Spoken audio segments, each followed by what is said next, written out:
They'll see that we're here, and we can be like, We'll start hey. talking, yeah. Okay, let me post on It's Instagram. okay that I'm eating, right? Yeah, of course. You can do whatever you want. This is a Yeah, safe space. tag me, I'll repost it. I will. I will also do it on Twitter, which I haven't done yet. I'm also Not gonna like let I my have a Discord big... know. Oh yeah, will you tell your Discord? Hmm. Sick. Also,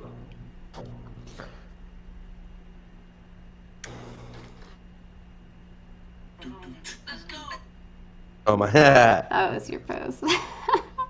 Oh wow! Would you look at that? You got another subscriber. Oh, did the notification go off? I don't think so. Wait, it didn't?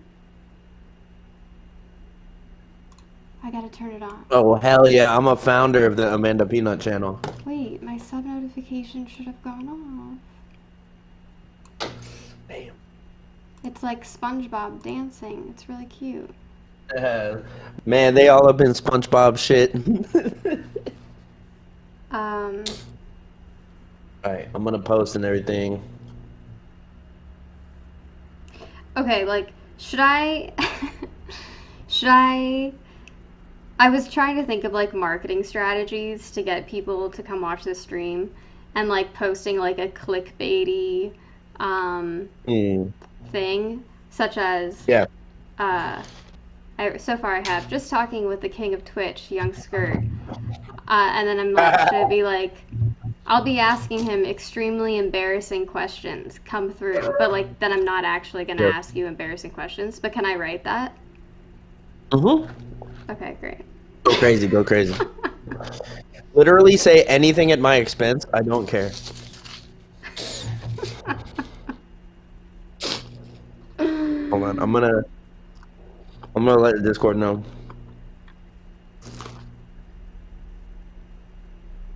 Yeah, we just hit level 2 on that, and that's so crazy. Okay, can you explain to me level 2 on Discord? Yeah, so when you start a server, it's blank slate, no boosts, no nothing. And people have the option to pay, I think, $5 a month to boost it. Okay. And the first level is 2 boosts. Once you have 2 boosts, you get 50 extra emojis. Your audio quality goes up to 128 kbps. You get an animated server icon. You can get a custom server invite background, which I need to add, and stream to and you can stream in high quality. Wow. That's when you get 2. That's when you get 2 people boosting. When you get 15 people boosting, you get another 50 emojis. You go up to 256 kbps audio quality. You get a little banner at the top of your server. You get 50 megabyte upload limit where it was 8 before. From 8 megabyte upload limit to 50, which really helps my community because they be uploaded files. Oh, And true. and the streams increase to 1080p 60 fps when you do it in voice chat. And that means 15 people have, or 15 boosts have come in through my Discord. Do you just have really rich followers? Like, how are they just spending money on this? I think there's a way to do it so that if you get Discord Nitro, you get like 2 free a month or something. Oh. So like people are utilizing that too. Wow. Fancy. That's sick though. Yeah, I mean, we just hit it this morning, and I was about to go to sleep early, and I was thinking about streaming before this stream and trying to rate it, but then I was like, oh, we hit level 2. I gotta make some emotes. So what emotes did you make? I made a few. I feel like I need to be a little more useful with it. I made a Yerba one. I made some of my album cover ones. I made the Yung Skrrt sticker ones. I made a gate emoji. A gate I made emoji? the ha. Yeah, for my gating techniques. Oh. Well, I bet everyone's pretty freaking stoked about that.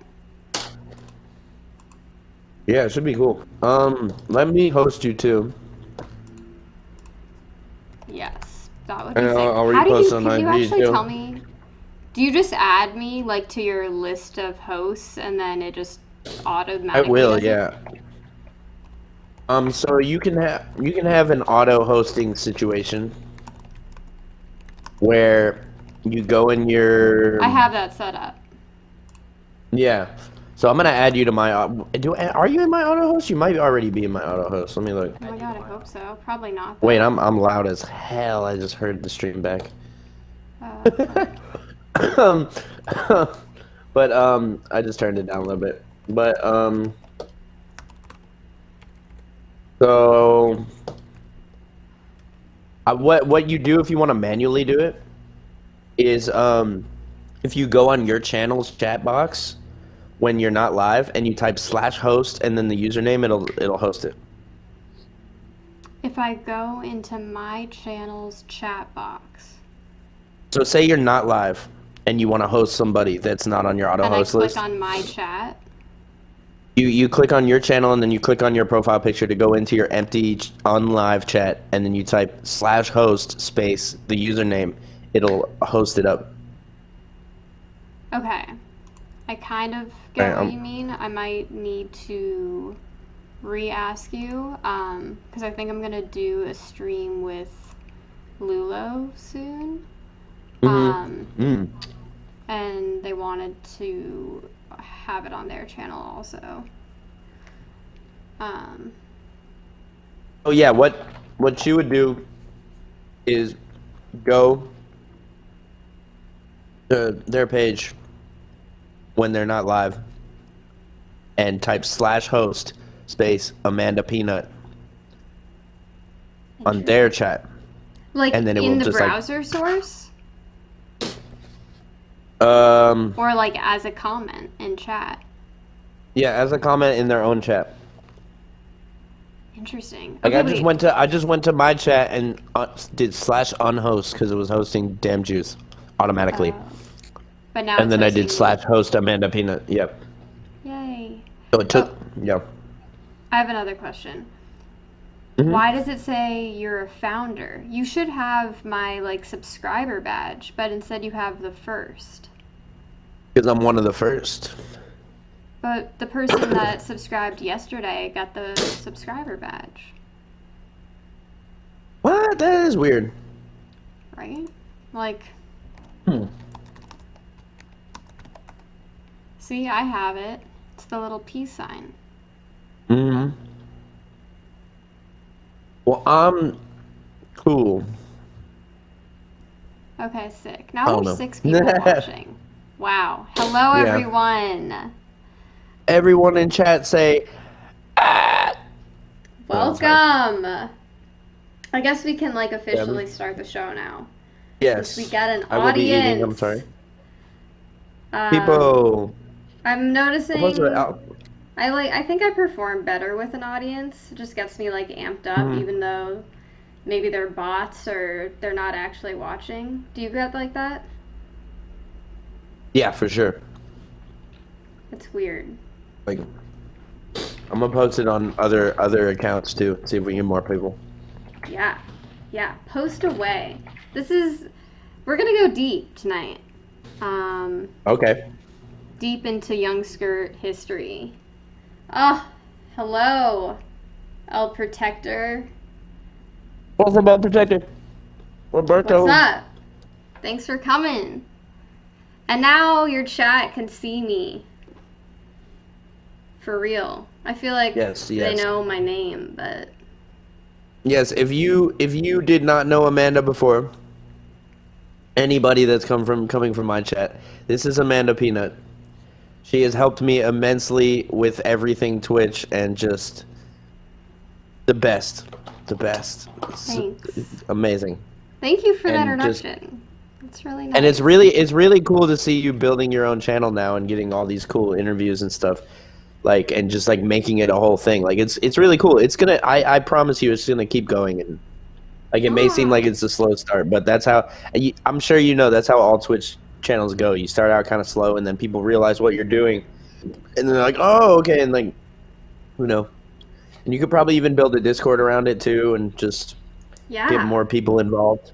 Hell yeah. Yeah. Well, that's like so nice. Obviously, You have inspired me. I worked for Twitch for over a year. It took me over a year of working for Twitch to finally start streaming. And I don't know what it was having that night that me and Robin were talking, remember?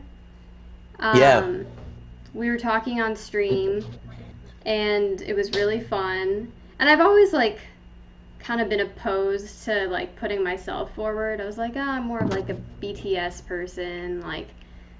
you like K-pop? You like K-pop? Like behind the scenes, BTS. I'm sorry, that was a bad joke. Also, sure, I stan BTS. Yeah. But yeah, behind the scenes. But like, you know, at a certain point, you want to do things, and like, I'm a creative. I need an outlet, and I can't expect other people to do my bidding. You know, I got to do it myself. Yeah. And I know so many amazing people. Like, now is the time when people are less busy, and I can ask them to talk to me live. Yeah, and it's a cool thing you got going on already. Like just seeing like you already doing like 3 interviews this week and the one last week. Like you're just off to a running start, and like that's the way you got to do it. You got to brute force it, and that's what I figured out about my stream too. It's just like if you do it a lot, people will be like, "Oh, you're serious. You're not just like doing this really quick. Like you're really going at this." So.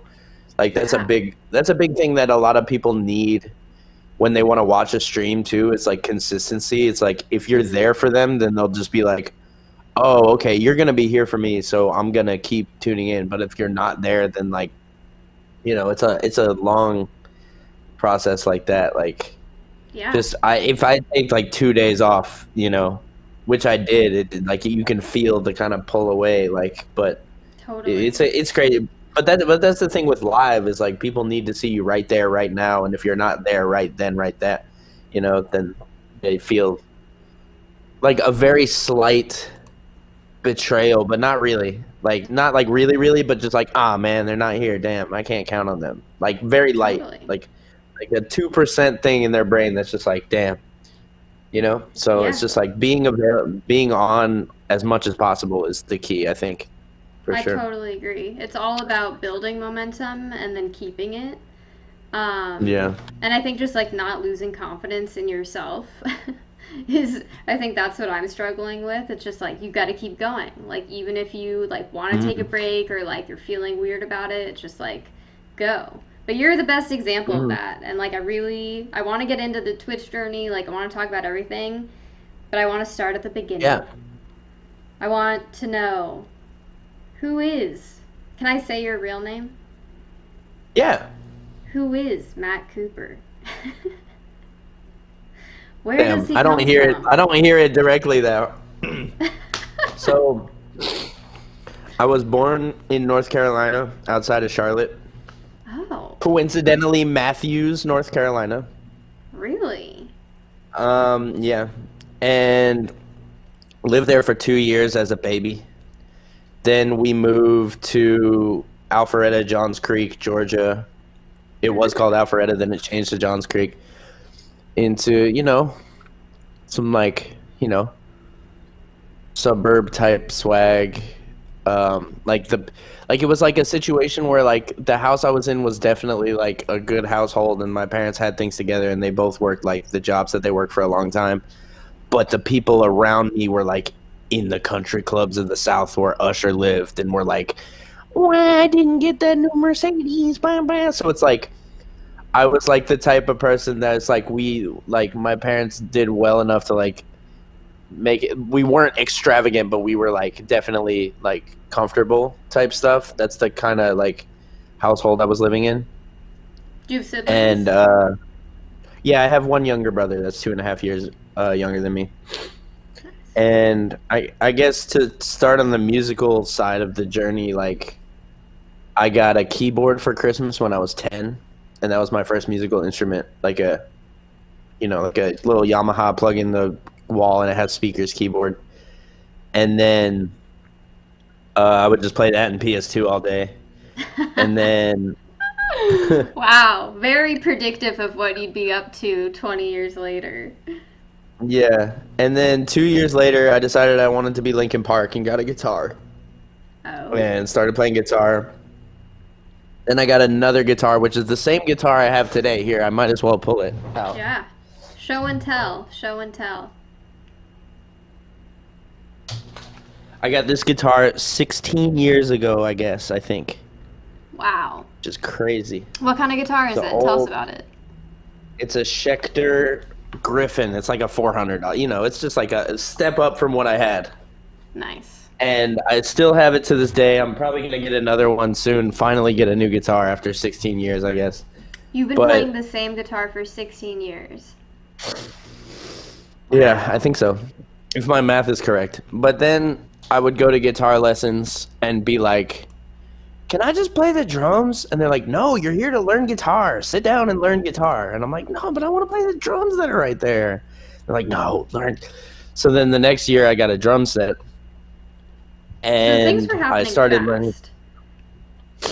fast. Kind of. It Like, was more once you just got like the I first realized instrument. music was it. Yeah, I realized music was it. And like I kept wanting to explore that. And so I got the drum set, and then I was kind of joining other local people like at other high schools and trying to be in a band with them and stuff. And I was playing guitar in the band and I was playing stuff, and then like the drummer wasn't keeping up, so I was like, look, let's switch. You play bass, I'll play guitar. I'll play drums. And I got on the drums, and then I was the drummer of the band now. We played at like the local YMCA where they had metal shows at the freaking like at the YMCA like in Alpharetta. That was like a big scene around it kind of. And Was we it like ended a up punk playing scene? Metal scene? it was like metalcore, like Norma Jean, The Chariot, what are some other metalcore bands around that time? I wish I could remember. Like Job for a Cowboy, like the Number 12 Looks Like You. Like those aren't the bands that were around in the scene. Those were like the influences of the people in the scene. Mm-hmm. Like the bigger bands. Sorry, I just bit that fry. So, one time we played a show in damn, how can I not even remember? Like Canton, Georgia, which was like way out, like probably like an hour out from me or something like that. Mm-hmm. And it was at this dude's basement. And it was our band, because like the bassist of our band at that point had printed merch for the bands that was playing it. So it's like, or the band's basement. The dude's okay. The dude whose house it was his basement, had gotten merch from the bassist of my band. So he got us on the show. I was wearing a shirt that said Job for a Cowboy on it. That's the band, a very heavy deathcore band. And the two guys from the other band were like, yo, you like Job for a Cowboy? Do you know how to play this song by Job for a Cowboy? And the song is literally all... So I didn't really know how to play it, but I knew the song enough to try. So after the show, me, the singer, and the guitarist just played it, in the basement after the show ended. Were people And watching? yeah, like dads and stuff, and like one of the dads was like, "You're like a Keith Moon on drums." And I was like, "What?" Like like just because I'm playing blast beats or whatever. But so, long story short, with that, their band's drummer went out of town, and they had a show at the big venue in Atlanta, the Masquerade, which is like the big venue, and I was like, and they were like, come learn our songs and like play our show with us, because like we need someone to play this show because it's a big show. It's like, okay, we start learning it. We kind of get sidetracked. We were just having fun, jamming, whatever. And then it's like a week before the show, and they're like, we just canceled. And then they were like, our drummer's getting married, so he's going to quit. And then my band was falling apart. So we started a new band. At the time was called Feeding the Foxes. How old were you? And 16, 17-ish. So And okay, then so we this was started. like your second band. Yeah. Well, yeah, my second real band. I think in 7th grade I was like a part of a band with a bunch of people taking the same guitar lessons as me, and we played like "Sweet Child of Mine" at the fucking the what's the $3 cafe type restaurant. They just had a stage up there, and we played Yeah. "Sweet Child of Mine" as a kid. And but so we joined this second band, and we started writing music, and we started like figuring it out, and we spent a lot of time together, and made an EP that was kind of like a demo, and then we worked harder, and then we made another EP, and this was like 2-3 years down the line. We had like done like little tours like around Georgia and like Alabama and Tennessee and stuff like that. Like we had driven around, played some shows with some people.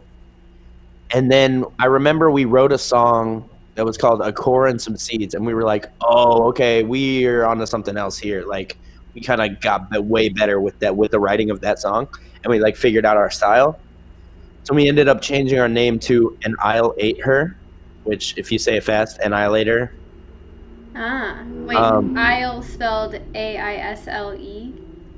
Isle, Nisle, ate her. Oh, thanks for the Hey, El sub, El Protector sub. Protector. That's so Shouts awesome. out El Protector. Wait, also, Um, real fast, Lo yeah, Celso, one of my OG subs, asked, "What kind of music do you make?" For anyone who isn't familiar. yeah. So right now I produce very Atlanta pop rap influenced, hyper pop influenced beats, but also I on my own music I do vocals on either my own beats or other people's beats, and it's very like Atlanta auto tune rap inspired, hyper pop inspired, R&B inspired, just kind of whatever I'm feeling, but very like electronic pop rap R&B type. If I had to guess.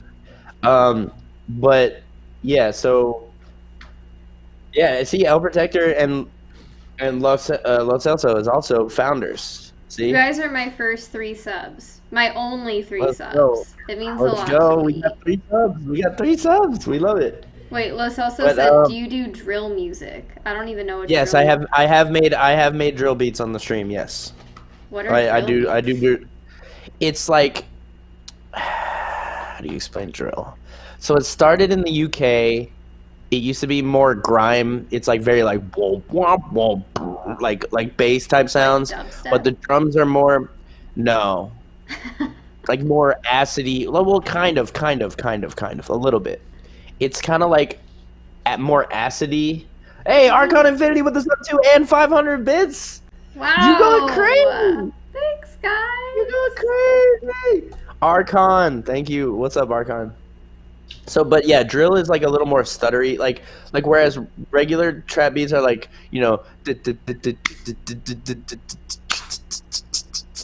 drill beats is like Oh. it's a little more stuttery. There's like a different drum pattern. It's very UK based, but new. Like Pop Smoke? Yes. He's drill. Okay. He popularized New York drill music? Okay. So Okay. yes, I do some drill beats. But Okay, okay, anyway, I so guess back I to guess "And yeah, I'll yeah, Ate Her." yes. We Clever. wrote our first good song, and then we switched our name, and then we did an EP, which was like the start of it, and then which led to our album, which was called Frenia, and it came out September 29th, 2011. So next Wow. September will be the 10-year anniversary of that album, and to this day that's one of the best music projects I'll ever be a part of. Like, I'm still extremely proud of that album. I still tell people about it because Damn. if anyone in the chat is familiar with the artist Slug Christ, I don't know if you are. He was in No. Awful Records for a while. Um, Done a lot of music with a lot of people. Is kind of prominent out there. It's a very rare artist. He was the vocalist of the band, and a lot of people know him from his music, and then know me from my music. and then someone will like naturally be like, "Oh yeah, I like this guy Slug Christ a lot." And I'm like, "I was in a band with him for 5 years," Damn. and they're like, "What?" And they like freak out. No, not Slow Tie, Slug Christ. Spelled. And you're on a hype train right now. I'm on a hype train? Oh my god, 94%. What do we do? What do I do? More subs and more bits will get it up, and then people who contribute will get emotes. That's how it works. Yes, exactly, Klondike. Wait, does that makes me wonder? Does the EP yep? He began his musical career performing as a vocalist in the mathcore band Annihilate Her. His Wikipedia article says it. Wow. Yeah, Does it say and also Yung he Skrrt? had. No. Hey, I mean, Loki. Can I edit that real quick? I'm gonna self promote. I'm gonna self promote there. Yeah. But so we like that was one of our biggest that was one of my biggest musical things ever. Like I still have. Hold on, do I still have the CD? Yeah. I just tried to give I still have. but it didn't work. I still have the CD. Wow. Like What very is the cover art? detailed. I'm trying to tell what it is. So the cover art is the guitarist, and this was painted by Slug Christ. It was a portrait of the guitarist, and then he did all these like symbols that you can't really see because of the quality, but it's like you can see it online, like on Spotify and everything. But I designed like that, and like the insides. And we're gonna look up Slug Christ right now. Oops. Slug Christ or the band? Well, both. I just need to get a visual. Yeah. And Slug Christ also just released a book. Came right up. See, look at our promo picture. Our promo picture was hard. Oh. Yeah, so that's the album. That's the EP. The EP I wouldn't recommend because also we were mad early on coronavirus. Yes, you picked me immediately. This is the most corona picture I've ever seen. 2011. We were early. This is hilarious. So, you should like post this because this is actually really. I know I have. I've tweeted it and be like, we were early on corona. You know, I've made the tweet. Okay. But I've made the connection already. So we were active, and that was a little tour we did. That was our last shows ever. Wait. Oh Jesus, it's going to Facebook. Oh God, I don't want Facebook. I meant in this picture. Which one are you? Yeah, you can't tell. The second one. This one? Okay. Yeah. Well, no, I can't tell because you don't have long hair. Oh yeah, that's true. Wait, that was a Halloween hair show. Long for like metal vibes. No, I mean I didn't have my hair long except for the past 2 years. It grew that long in 2 years. Sorry. Maybe 2.5. But there's so we were killing it. That's not us. But yeah, oh wait, look up, you see the yellow one? Wait, oh dang. Look, Miley Cyrus comes up. That's what's up. Here, wait, go back real quick. Oh, you see that, the yellow one, the page? This? Yeah. That's one of my proudest moments ever. We were in Alternative Press magazine. Wow. And they listed our Rocks Like as the Locust and Heavy Lolo are two of our biggest influences. And we were about to go crazy. But the guitarist didn't want to do it anymore, and he wrote all the music. So we were like, all right. And who was the guitarist? His name is Colin, the dude with the curly hair. But this is Slug Christ. Like he is a prolific musician, artist, vocalist, everything. Like he has some early music that's on that Wikipedia page that's just like out of this world. Like, but he makes a lot of different types of stuff. You know, he's gone a long way in his career. And where's he at now? He's living in LA. He's like really into like wrestling, like WWE and the other brands. And the band. So if you scroll down a little bit, that mixtape that says "So Childish" on the mixtapes part. Yes.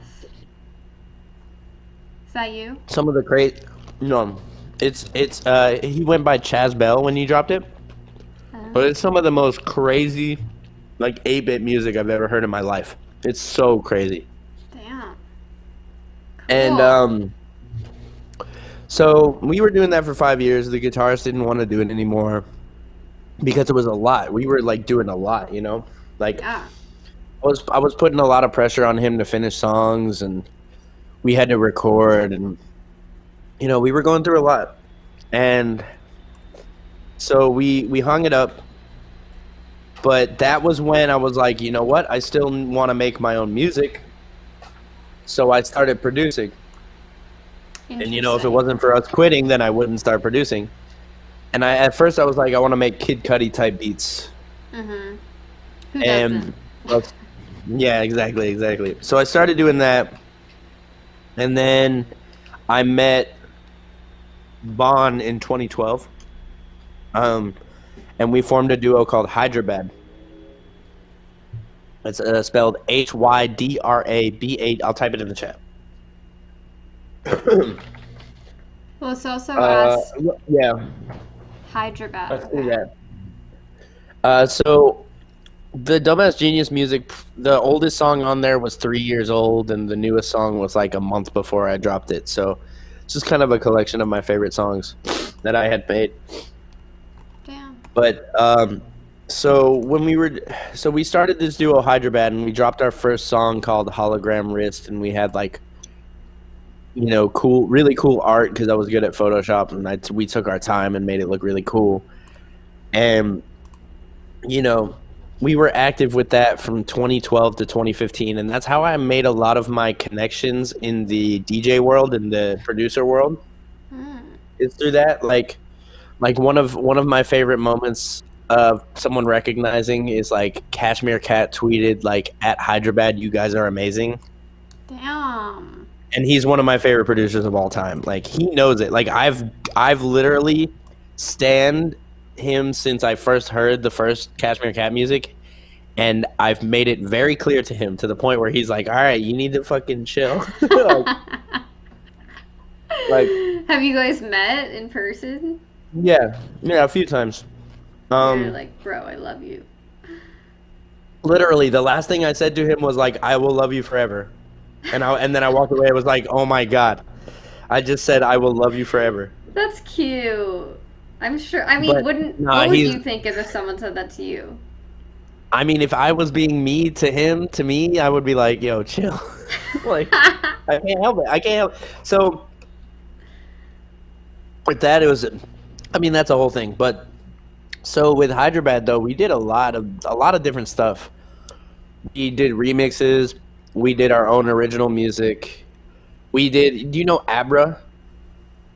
I think so, but I couldn't name a song. Like incredible singer, and artist, and she's been on like Charlie #1 Angel. She was just on the new Bad Bunny album this year. Yeah. Yeah. I feel like people were really into her like 2 years ago. We did her first song. Hyderabad did? Produced it? Damn. It was Hyderabad featuring Abra. Like she was about to go by a different name. Wow. And not like her first song ever. Like she's done songs before that, but like her first song like as Abra. And it's so, our biggest song. How were you like meeting all of these people? Like were you meeting at shows? Were you meeting online? Yeah, I guess I should bring this up. I was also going to Georgia Tech for college. Okay. So I was downtown Atlanta, meeting people through other people, all that type of stuff. And I think Bon actually met her and then sent her the music, and she sent it back, and I put it together. But like we did 2 songs with her over the course of our career. And also we had like a song with Russ. Nice. Before he was big. We ended up linking with some of the people who are like some of the biggest artists now. It's like crazy. Yeah. And so we were doing that, and like Lo Celso, you say who's my inspiration in music? I would say with that project, our biggest inspiration was like Hudson Mohawk, Rusty, St. Hawk, DJ Slink, like Jersey Club music, like really big. Ooh, that little pop up, that's cool. Thank you. Um, I'm gonna put all the questions on screen. yeah, but yeah, just like very, very Atlanta rap influenced, but like synthesizers and like very crystallized sounds and very melodic sounds. That's kind of where we drew our inspiration from with that project. But we did that, like some of our biggest things that we did, like 2013 to 2015, we went to South by. 2013, we had a tiny show that didn't do anything. 2014, we had like 2 or 3 shows. 2015, I DJ'd 6 times at South by in like a week. I like was running around doing DJ sets and stuff. And so fun. And also in 2014, I was selected as one of 25 people in the Southeast to go to Bonnaroo as a part of Red Bull Music Academy base camp. Wow. Where they set up like air conditioned tents for us to sleep in, and then there was a lecture tent with breakfast, lunch, and dinner and drinks and everything. And then there were 5 mobily built studios that we could just make music on the Bonnaroo campus all week. What? And like, how did you get this? The person who was selecting the people had booked us a lot for shows and was kind of like riding for us, and was just like, I remember he texted me one day and was just like, who's kind of more of the producer between you guys? And I was like, honestly, I would say me, but it's pretty equal. And he's like, all right, I'm putting you in this Bonnaroo thing. I was like, all right. Wow. And so I went over there and I met crazy people like Miguel Millones, who is Pharrell's like main engineer, like is there in the studio with him pressing record. Damn. Or like DJ A1, who was DJing for Erykah Badu. I think he still is. Like people like that were like around with me and stuff. And we were making a bunch of music. And I ended up making one song that actually came out. It was me and Dennis Rodman. It was called Go, Goh. And there was a little bit of Dennis Rodman. Tennis Rodman. Oh, I was gonna say, like, excuse Tennis. Yeah. So there was a little bit of controversy in that song because back then he was like, go, go, go, go, go. And if you've listened to 100 Gex on 800 dB Cloud, they go, go, go, go, in a very similar cadence. But I knew they had not heard that song, like knowing them. I'm like, there's no way they heard that song. There's no way they ripped it. It's just coincidence. Yeah. But he kind of took it to heart. And really? It was just a little bit. It was a little bit of controversy. Yeah. But he's really sick. And Laura also was like so dope about that and like posted the song and was just like, it was merely coincidence, but this song is really cool. Go check it out, everybody. And like pointed everybody to that song. And like, It was just like it was a really interesting thing that happened with that because we had done that in 2005 or 2015. No, 14. And I remember hearing that and I was like, wait, that sounds like us, but there's no way they heard. Like it's got to be a coincidence. Like I didn't take it as any of that. I'm gonna need to hear this. I'm gonna need to look it up. It's Cat Moop and Dennis Rodman Go, because I was also producing as the name Cat Moop during this time. Moop? Yeah, like Matt Cooper, but like flipped letters. Oh, I thought it was something about cats. Wait, let's take some questions from chat really fast. Lukey Firsty said, yo, you ever listened to 8D audio? I don't know if this is a troll. I've never heard of that. Okay, me neither. So we'll skip that. I could be wrong. Lucky or Lukey, if you would like to elaborate, feel free. Los also said, what's the most difficult obstacle you've ever faced? Tough question. Maybe being broke.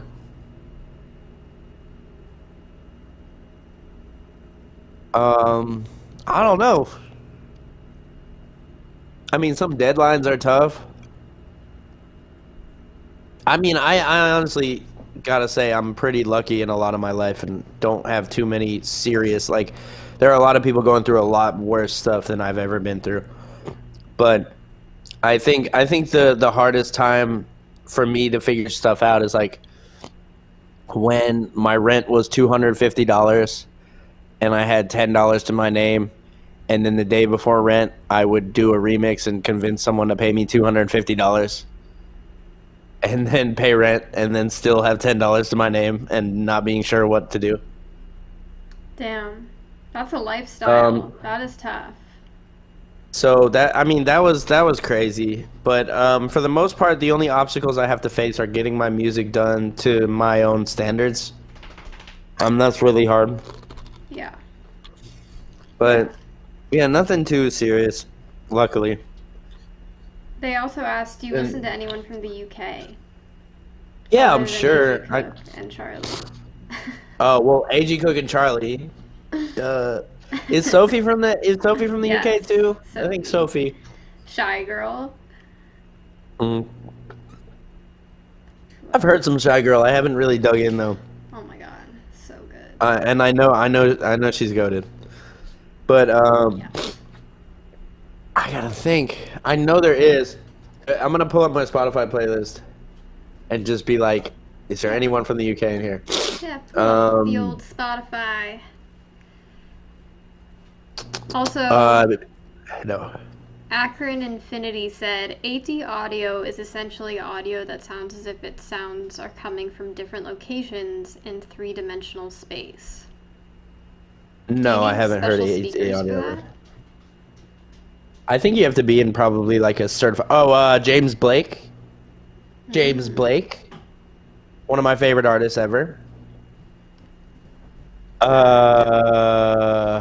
Atmos for sure. Yeah. How much for a freebie? Shut the hell up, Willie Crooks. What's up, Willie? Hey, Will. What's up? Who do I listen to from the UK? Not a ton of people. Not a ton of people. But I vibe with things that I hear that are good. That's a really pointless answer. Yeah. 21 Savage. Oh yeah, 21 Savage. Yes. How could we forget? UK born and bred. UK born and bred. That whole drama that went down. Yes, I did, Rip Alton. Yes, I did.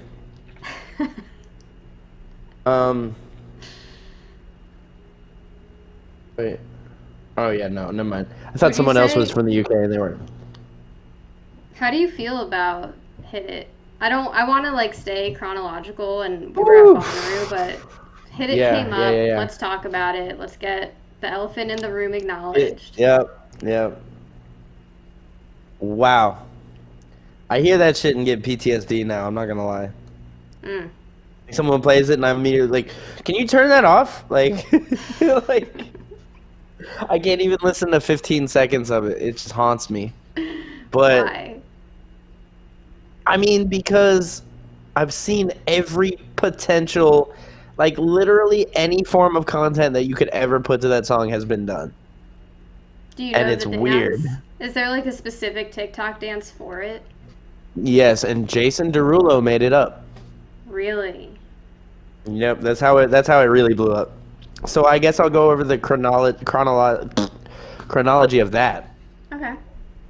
So July 29th, 2019 is when I put 28th is when I put that on the internet. On Twitter. July 28th. 2019. 2019. 2019. Okay, so that was this past I summer. put it on Twitter, or 2 summers ago. So it's 2020 right now. Sorry. What year is it? Okay, 2 summers ago. Yes. I put it. I remember I was at work. I found it on Twitter. I made it in 5 minutes. I posted it, and I was just like, "This is about to go so stupid." Like, already got like 50 likes in like 3 minutes. You know, like I was like, "This is about to go crazy," and then it was going crazy all night. And I remember tweeting, and I'll be like, "Yo, that would be nuts if Nicki Minaj saw this." I woke up and Nicki Minaj saw this, and that's exactly what happened. She tweeted, hold on, I'll find the tweet and I'll post it in the chat so you can bring it up on the screen. Send it to me on Discord, or post it in the chat. Alton wants a Or maybe it was the AV 27th. audio remix. There it is. There's the tweet. Okay. Let's see this. And if you haven't seen this, it's about to blow your mind. So the audio, you can't hear it. I'm listening to it. I mean, you know what hit it sounds like. Yeah, we don't need just the look audio, at the quote. right. Look at the quote though. Wow. Nicki Minaj herself said, "You're dope. I'm bopping to this all day." Wow. It's fucking epic. And then I was trying to make it a real song. Look at that, 42K likes on her post. My thing, wait, hover over it. How many plays does it have? Hover over the video. 1.1 million views on my video. Twitter platinum. Wow. Twitter platinum. I'm gonna retweet it. So that happens, and I'm just like, this is insane. Oh my god, it's just on Twitter, SoundCloud, YouTube. You know, all the basic platforms. How IG. does this like rank in Yung Skrrt moments? Like Probably damn near the top. Yeah. Top 5 and it's not 5. Top 3 and it might not be 3 either. Yeah. But so that happened. How many likes on the original? Scroll down real quick. 26K. Damn. Clearly I missed this. Yeah. So I mean, we didn't know each other then. You're right. So I do that. It kind of has its own life, and then around September, I remember seeing some TikTok trends about it, and it was starting to go up on TikTok, where the trend was someone being like, "Things my little sister would look good in, her own fucking clothes," and just like, you know, just like clowning your siblings or whatever, or like, "Things my sister's boyfriend would look good in, his own fucking house." Like, that was the trend. Wow. And or it was like I don't know. It was like, "Things someone I hate would look good in," and it was like a casket or something, you know, like shit like that. Right. Like, and that was kind of going up for like 6 months like that, and then someone else did a thing where they started with "Hit It," and then it transitioned into a really slow version of "Redbone," and that was going kind of viral a little bit on its own with that. Oh. And then Jason Derulo in March came out with his own dance with another guy. They did the dance. I tried to do the dance. I don't know. I can't do the dance. I'm not coordinated enough. So you can't do it for us right now? No. Damn. Not even that. I don't even remember it. Yeah, I don't even remember it. I know there's a little like move in there. What is that called? Does that move have a name?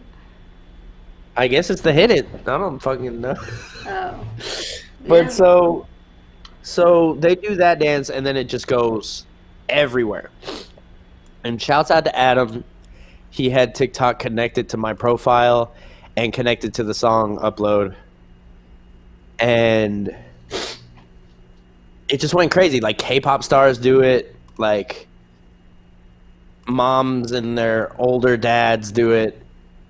Wow. You know, like, it's just like people get news stories written about them for dance. Like, this one woman was just like dancing with her older father, and it's like, this woman and her dad are keeping close by dancing, and then they use the "Hit It" video, and it's like a news story.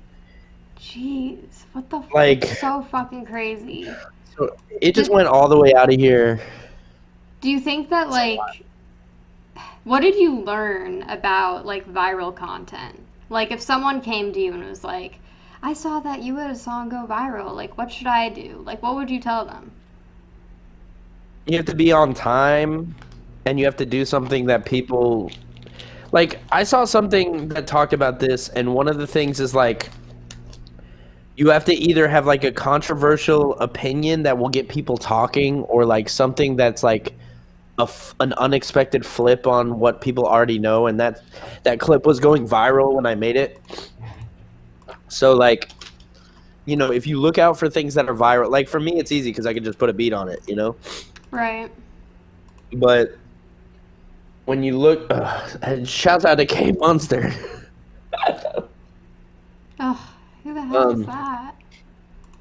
you know how to delete comments, right? Get out of here. Yeah, I'll delete comments. Um, I'm just trying to fix just my asking. follower Willie, notifications because they're not going off. Willie, mm. would you ever Willie, be on my show? I'd love for you to be Willie, on you my should do it. show. Willie, do it. Willie interview with Amanda Peanut We have a on good this same time. platform challenge. But yeah, I mean, for the viral things that I've had, like the main viral things that I've had are the Sorority Girl remix. Do you know that one? Yeah. Someone, like, I remember when we first became friends, someone was like, is that the guy that did the sorority girl video? And I was like, yes. Yes, it is. Mm. That one was like crazy because like it also had news stories about it, and like George Takei, who was on fucking Star Trek, posted it. Yeah, I love him. He was on Heroes. Like, oh, sick.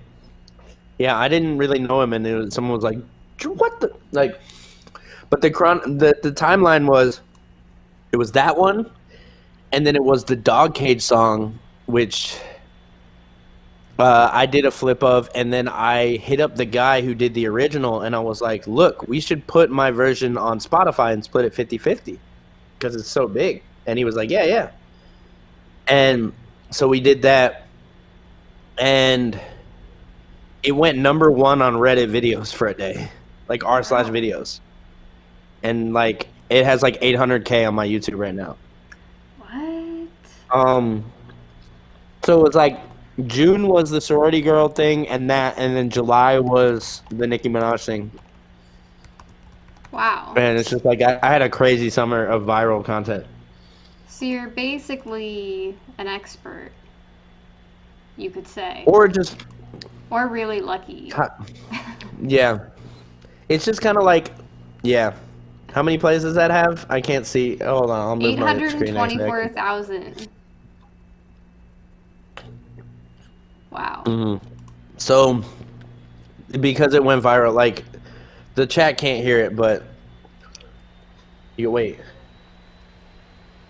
But yeah, you can hear it though. Wait, have you never seen this? Wait, the ending is the best part.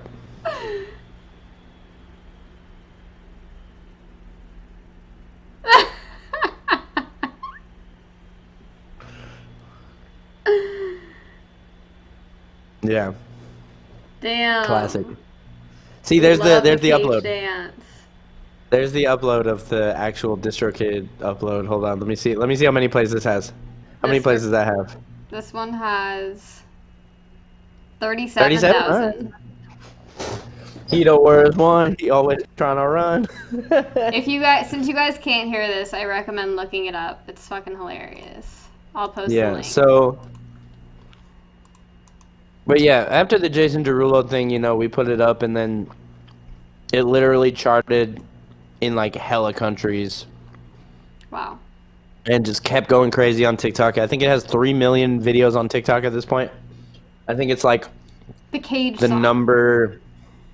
No, Hit It. Sorry. Oh, Hit It. Honestly, the Cage song could totally go viral on TikTok also. Yeah. I mean, it's one of my biggest TikTok uploads on my TikTok because I put it up. I just put up all the old stuff. And, but yeah, it's like, I think it's like the 313th biggest sound of all time on TikTok right now. Hit It. Wow. And like, I still post video. Like, watch. I posted a video earlier today trying to promote the new Luna Freya album, Stream Luna Freya New Aegis. Mm-hmm. Guarantee you 2 likes, 1 comment. Like, I don't get any engagement. Yeah, I don't get any engagement. But I expected the comments to just say, why are you verified? wow, verified and 3 likes. You know, oh, you're not subscribed to Yung Skrrt. Ouch. Oh, sorry. I don't know if I'm even. I don't. I'm Well, joking. yeah. I'm joking. I'm joking. Now I'm I joking, am. I'm joking. I was But gonna say I'm not on my regular computer, but then I realized that doesn't make a difference. but yeah, that's the story of that.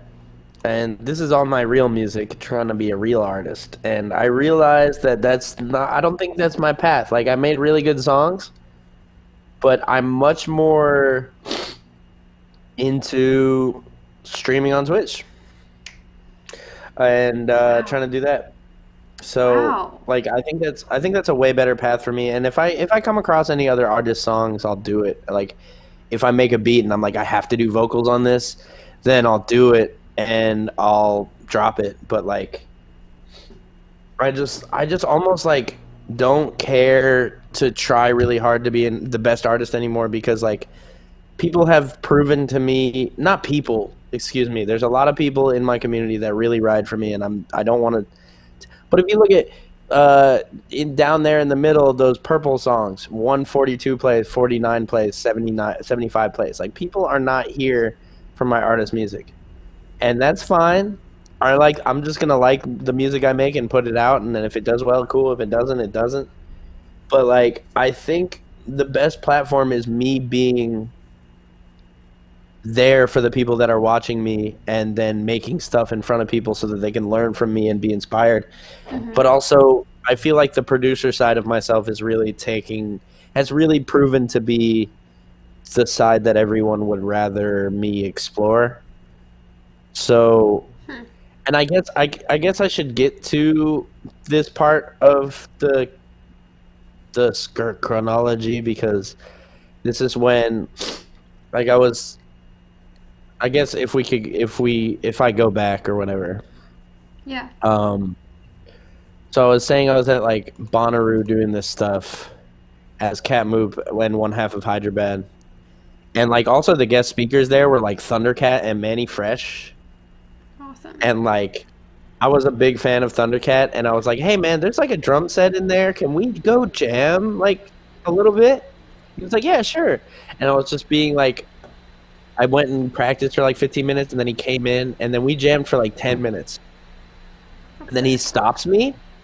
He stops me and he goes, hey man, do you know how to hold a groove?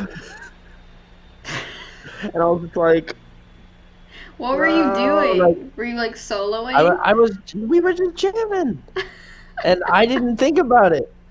And I was like, damn, I mean, like, you know, I listen to like technical music, you know, I listen to like, you know, like a lot of like odd time signature stuff. I'm sorry. And he was just like, word, like, what do you listen to? And I was like, you know, like The Locust or like Terra Melos or like Animals as Leaders. And then he goes, oh, I have a song with Tosin from Animals as Leaders. And then he played me like an Animals as Leaders song that was like the Thundercat remix. And I was like, that's great. And then he played me some of like the upcoming Flying Lotus album and was just like, you guys don't turn on your cameras. Like nobody record this because it wasn't out yet. And like, you know, that was really cool. But I definitely just like, if I ever saw him again, I would be so embarrassed. But like, I have so many people who are like, I'm friends with, like my friend Shalik is like, has hung out with him several times, like on a personal level. So like, if I ever met him, Shalik would have my back, but I would feel so embarrassed.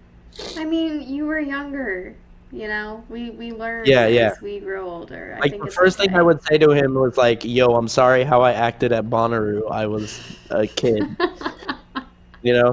He'd be like, I don't remember that. I don't know. Yeah, exactly.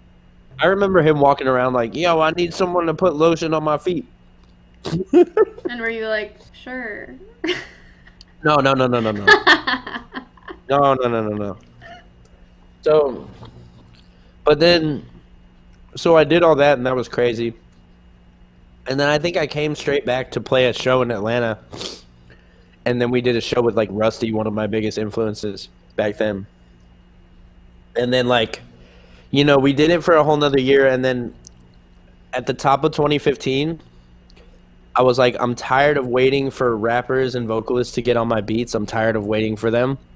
So I'm gonna get a mic and I'm gonna do it myself. Yes. And over the course of 2015, I did this album, my first Yung Skrrt album, and I started the Yung Skrrt project, where it was like I just turned on a beat of mine, smoked, and then did a one take freestyle, no lyrics, like I want you to know, like literally that's like what I was saying, and Wait, like was this just on did a Twitch or one take. no? No. This is Okay. 2015. I didn't start Twitch Oh. for a while. Okay. But it's still on my Bandcamp, but I wasn't good at vocals or performing or anything, so I took it off everywhere else. And it was called Half Words. And I just like, that was the start of it.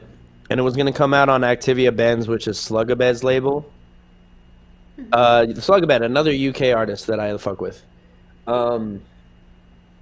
But I mean, okay, actually, if we're talking UK artists, like half the artists I mentioned, like Hudson Mohawk and Rusty, are from Scotland, so that's kind of close. Yeah, we'll count it.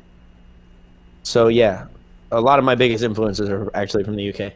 But so I did that out. I did that whole album, and then we were getting ready to put it out. And the week before, they were like, we couldn't land Dat Piff, and that was like the pinnacle of like what we were trying to do with this rap mixtape. So you can release it on your own, but so they kind of like cut me out because their plans didn't work, and I had to do it myself. Which honestly, doing it myself is the wave. True. And they let me use the album art, and then I started the project from there. And then I did a tape February 2016 that was like all my friends' beats or like all people I knew from like other places. And like the first beat was from Luna Freya, who, is my old roommate and one of my closest friends. So that was like the first music we did together was in 2016. And then, I was still going a little bit. And then May 2016 is when I moved out to LA because Atlanta is like, I feel like there's a ceiling on Atlanta if you don't know the right people, and I feel like I wasn't in, so I was like, LA will make everything move faster. Also, I smoke weed, so I didn't want to worry about being arrested for smoking weed. For sure. Makes total sense. Yeah, so we just. I moved out there. I had a spot for 2 months with someone that I was subletting their room with them. And I made certain songs. Like I made an EP with Drain Puppet, who now goes by Black Winter Wells, one of the biggest artists in the hyperpop scene, like one of the founders of the whole scene. And like we were working back in 2016. And I'm super grateful that we met back then because it's just like they're one of my favorite like producers and musicians and stuff, and just like how crazy they go, and just like it's really dope to see how far they've come since then, and just like how much good attention they're getting now. And also made my first song with AO Beats, which ended up being it ended up getting on like Spotify playlists and like got me 100K monthly listeners back then, and I didn't I took it for granted because I didn't know what that was about. And so we did that song, and that song actually, there's a funny story. It ended up man, I'm kind of digging. So also around that time, like a year before that, I had a song on Broad City because the music supervisor, I'm friends with the person who was a music supervisor for that show, and he put one of my beats in there. That's so And cool. and so he put one of my beats in there, and then he was doing this show on MTV a year later called MTV Wonderland. Uh-huh. I think in 2017 actually. And he was sitting down with Lizzo, who wasn't really there yet, like popping yet, Yeah. just kind of getting stuff off the ground. And was like, I want to show you this Atlanta rapper named Yung Skrrt. He's got this song called Decimal. And she just goes, Skirt, skirt. And like, was just like, do we like a decimal? And she was just like listening to my song, and he showed her that. And like, that's like a really interesting moment of Skrrt history, I guess. Hold on, let me see if I can find it really fast. You It's a ever Facebook recording? post. Yeah, That's so cool. it's a Facebook post. That's how.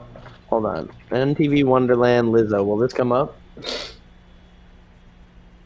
One of my friends who is gonna be on the show worked on Lizzo's campaigns like before she was big, Oh, sick.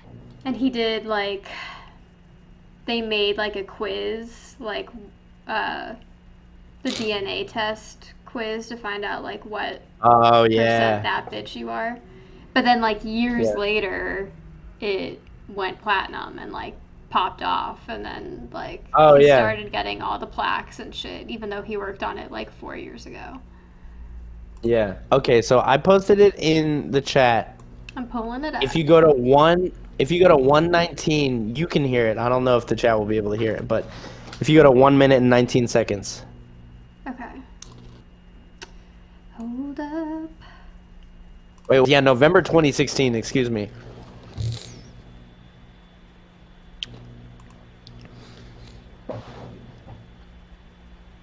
So, it's about in like 8 seconds.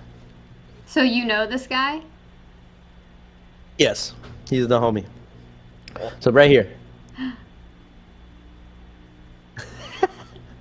See, she's like, Skrrt, Skrrt. And then he goes, it's a song called Decimal. And she's like, I know, she said, There I it love Cardinal. is. And there we go. Isn't that crazy? Yeah, this is amazing. So, but then right when he started, Damn, right when what the a song comes in, homie she for just doing goes, that. but yeah, but then right when the song comes in, she just goes, I love Lil Yachty. Like, but Wow. that was a crazy moment. That's So that awesome. was 2016, right when I moved to LA and I did my first song with AO Beats, and we had been friends because we did like Counterpoint together in Atlanta and stuff. But that was definitely a crazy moment. And so, you know, I was making my way through LA and all that stuff, and just making a bunch of music, and kind of like, then I moved into this house that I'm in right now, and I've been here for 4 years now. Wow. And you know, What's happened over everything, those you 4 know. years? Twitch? Maybe it's Uh, Holy Ocean. oh wait, we gotta put this question on screen Mhm. from Maybe Carrot. Yes.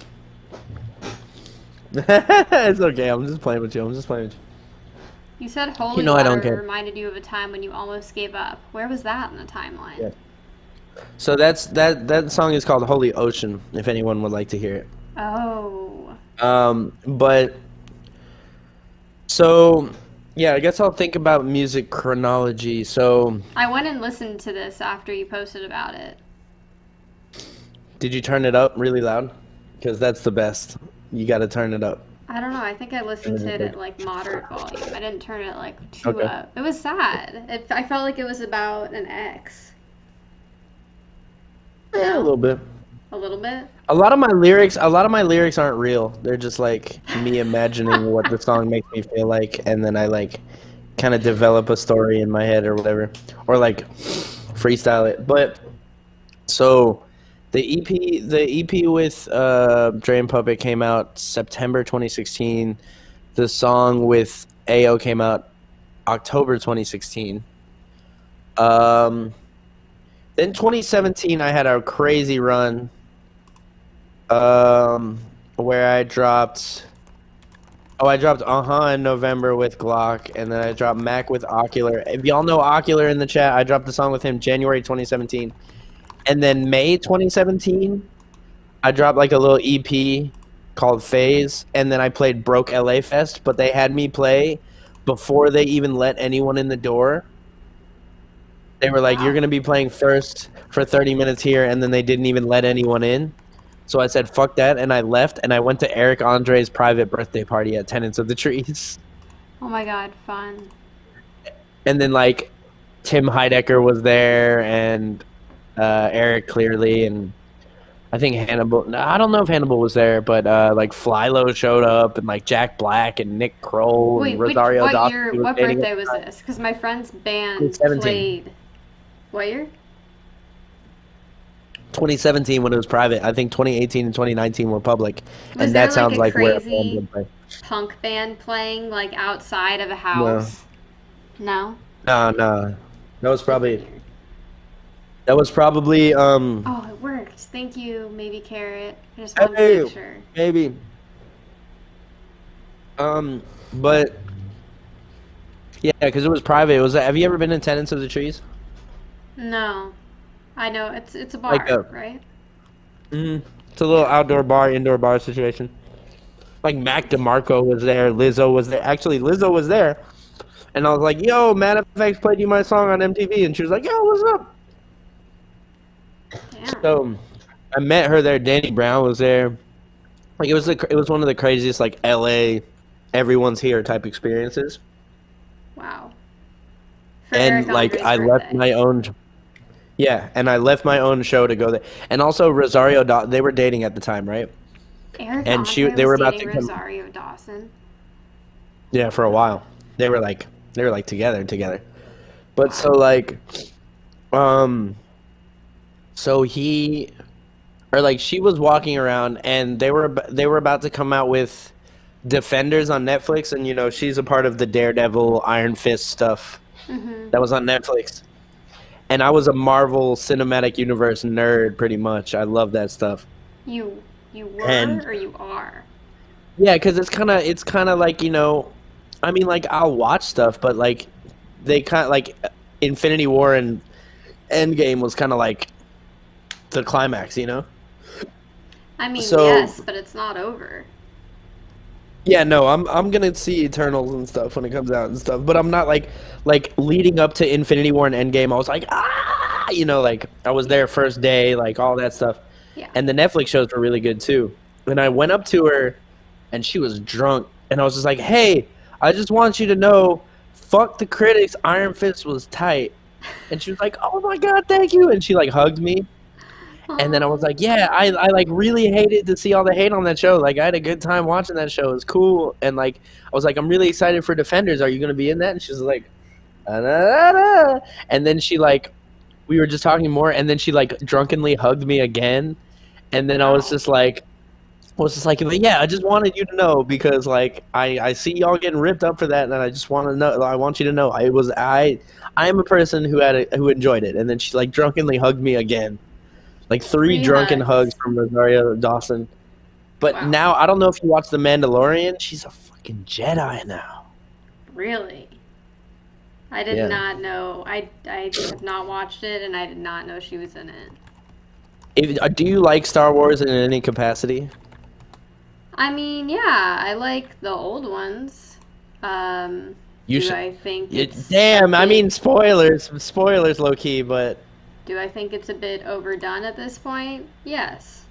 Oops. no, Mandalorian is great. This is kind of spoilers.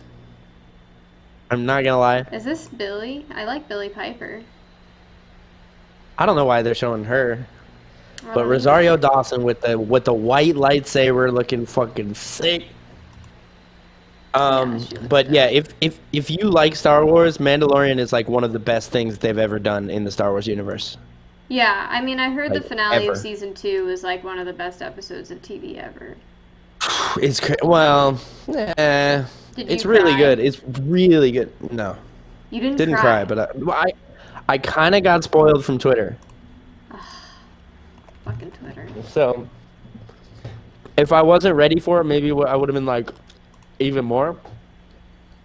But Yeah. Mandalorian was incredible. Yeah, Lo Celso, it was definitely spoilers. I feel bad Shit. Oh that my god. I brought that up. Don't hate But us. but so yeah, that was a crazy night, and that was May 2017. And then I put out Purple Coffin and The Man. The Man was also ended up in Broad City. I had 9 songs total in the Broad City series. Are you serious? That's so Yeah. sick. I So I didn't watch season it, but I 2, have a lot of friends that are yeah. obsessed. Yeah. Season 2, I had a song way in the background you could barely hear. Season 4, I had The Man in there very prominently, and one of me and Cash's songs very prominently. And then Wow. season 5, episode 1, there are 3 Young Skirt produced by Young Skirt songs in that one episode because it kind of plays out like a Instagram stories. So it's like Oh. little 15 seconds Instagram stories, and he used my song like three different songs. He used, um, I think it was Chick-fil-A, Purple Coffin, and Chia Scepter, I think, were the 3 songs. And those are songs I made the beat, I did the vocals, I did everything on it. So it was like really cool. Speaking And then of the next, yeah, Chick-fil-A, real quick, can we talk about Chick-fil-A? sure. What do is you it? want? What do you is want it to talk about about? Chick-fil-A? Tell it, like, share us. It's just solid, I mean, you know, do you eat it every day or most days? every day. Every day. I just wake up and I'm like, all right, I'm gonna go get Chick-fil-A, and then I come back. And you don't get tired of it. It's just solid. But you obviously get high before you eat it, right? No. No? Smoking actually kills my appetite. I mean, yeah. That kind of ruins. It's not supposed to. It's not What supposed Chick-fil-A? to. Chick-fil-A. Lo Celso, I'm assuming you might be from the UK. Chick-fil-A is a fast food joint. It's a That, fried chicken fast food place, and it's amazing. Yeah, it's pretty much all fried chicken, but they don't have the best views. And I Yeah. have a song. I don't know if you've heard my song Chick-fil-A CFA. You gotta listen to it, But the- also. It's a classic. Oh, you know it. You know it. Yeah, that's like probably the first Young Skrrt song I knew before Oh, I so- knew you. That's what's up. So yeah, that's my cognitive dissonance about Chick-fil-A. It's like I'll eat. It's my favorite meal to eat. But so my goal is pretty much for them to recognize me as the #1 Chick-fil-A customer, and then sit me down with Dan Cathy, the CEO, and then I'll be like, "Are you done being homophobic yet?" I hope And you then can do he'll that. probably kick me out. I hope so too. I have Have been I to been Nando's? Nando's. No, I haven't been Nando's. I I've haven't. been to Nando's. It's pretty good. Are you from the UK, Liz, also? It seems like it. Feel free to tell us about yourself, since you're like my first natural follower, which is awesome. Mhm. You found me on your own, or how did you find me? Anyways, okay, sorry. So let's get back Yeah. to it. You were talking about your So- songs in Broad City. Yeah. So that second season was when I had a couple other songs in, or that fourth season was when I had a couple other songs in there. But maybe was asking about why why VVV say not the Chick-fil-A. Oh yeah, I added a chicken sandwich emote to my Discord. That's right. Really? Yeah, just to be funny. But so You should add one to Twitch. maybe was that. I mean, I need more emotes. I don't have any more slots. Ugh, And I need by the slots. way, they denied me again. from partner Yeah. because of the average. Mhm. Yeah. And I literally wrote in there, I was like, "Can you please consider this beyond the numerical requirement, please, because I'm going crazy?" And they were like, they sent me the automated. It seems that you had a spike on one day, but you don't have a concurrent 70. You know. Yeah. I was like, "Damn, y'all." Well, at the end of the day, nothing really is gonna change once you get it. I mean, I'll get 20 more emotes. Oh, okay. That's Yeah. legit. I get it now. Mhm. Like, I have a bunch Yeah. of emotes that I can't use because I don't have any subscribers. And Yeah, so yeah. now I'm, like, pretty thirsty for subs. Wait, now I can. I can use it. Oh, you only have the one slot because you need to get more chatters or whatever, right? I need more Or subscribers. subs, But I yeah. have, like, 5 emotes that are ready. I didn't realize there Yeah, was a 'cause- limit. Yeah, the max you can get as an affiliate is 5 tier 1. And then I think once you get partner, you immediately get 20 more slots. Well, So that was one thing I was hoping for, is just to get more emotes, but like at the same time, being more directly connected with them to like do like maybe big, like in the same way that like Mystery School was doing like yeah. front page every Monday for a Yeah. minute for like a month. Something like that would be crazy. But yeah, anyway, It'll happen. Just gonna yeah, no, manifest. it's gonna happen. It's just gonna take me like another 6 months, and I'm impatient. Yeah. Well, okay, you've been on Twitch for a year, a little over a year, right? Like 16 months, I think, at this point. That's like pretty amazing growth that you've already seen in Yeah, not a lot of time. I just looked the other day. I'm in the top 0.5% Of streamers? of all streamers. Yeah, and that's after the birthday stream expired. So I'm really like I'm not, and like I'm obviously extremely grateful for like the things that you've helped me like achieve on there. Like it obviously would not have been possible without like you, right? Like telling them that I'm out here and stuff. So like I Hell really yeah. appreciate the support more than Teamwork. anything. Yeah. Teamwork make the dream work, make the bean work, make the sheen work, make the sheen. Okay. Yeah, it does. Make a song about that. So I make beats on Twitch mostly, but sometimes I play video games. Yeah. Tuesday, Thursday, Saturday at 8 p.m. Pacific. I'll be on tomorrow for a Christmas Eve roulette stream. Oh, But what's that gonna be? well, so there's been like 62 people that have sent me more loops than I've made beats out of. Like they sent me like 8 loops and I only made 2 beats, so I still have loops from a bunch of people. Mhm. So I put them all in a marbles race, and the winner of that marbles race is who I make the beat out of. Interesting. So I'm gonna do that tomorrow. Just because I don't want to ask people for loops for the rest of the year, I've kind of exhausted my. But it's not like we have yeah. anything else to do on Christmas Eve this year. Yeah, exactly. I'm Yeah, trying to Archon. put Yeah, a and dynamic, Archon's in it. I'm trying to get a dynamic follow? dynamic follow button on the screen so Yeah. that people can click to follow you. Yeah. But also, I guess I'll say for May's sake, so I had put out the songs Purple Coffin and The Man, and they kind of were doing okay, but not really doing that good. And then this was like September 2017. I had been sitting on that Holy Ocean song for like almost a year, and I was like, I feel like quitting. I feel like I'm not getting like, people aren't really caring about what I'm doing, so I'm gonna put out the best song I have, and if it doesn't do well, I'm gonna quit. And what's up, Marty? And so I put it out, and it, have you ever heard of the band Snow Patrol? I have. The singer of Snow Patrol put it in his personal playlist. Really? Yeah, and it like made it get Discover Weekly and algorithmed by Spotify, and now it has like 120,000 plays or something. Wow. So I was just like, okay, maybe I'm not doing something wrong if these people are recognizing, Yeah. So it kind of helped me keep going. But then I took a while. I didn't make a lot of music between then.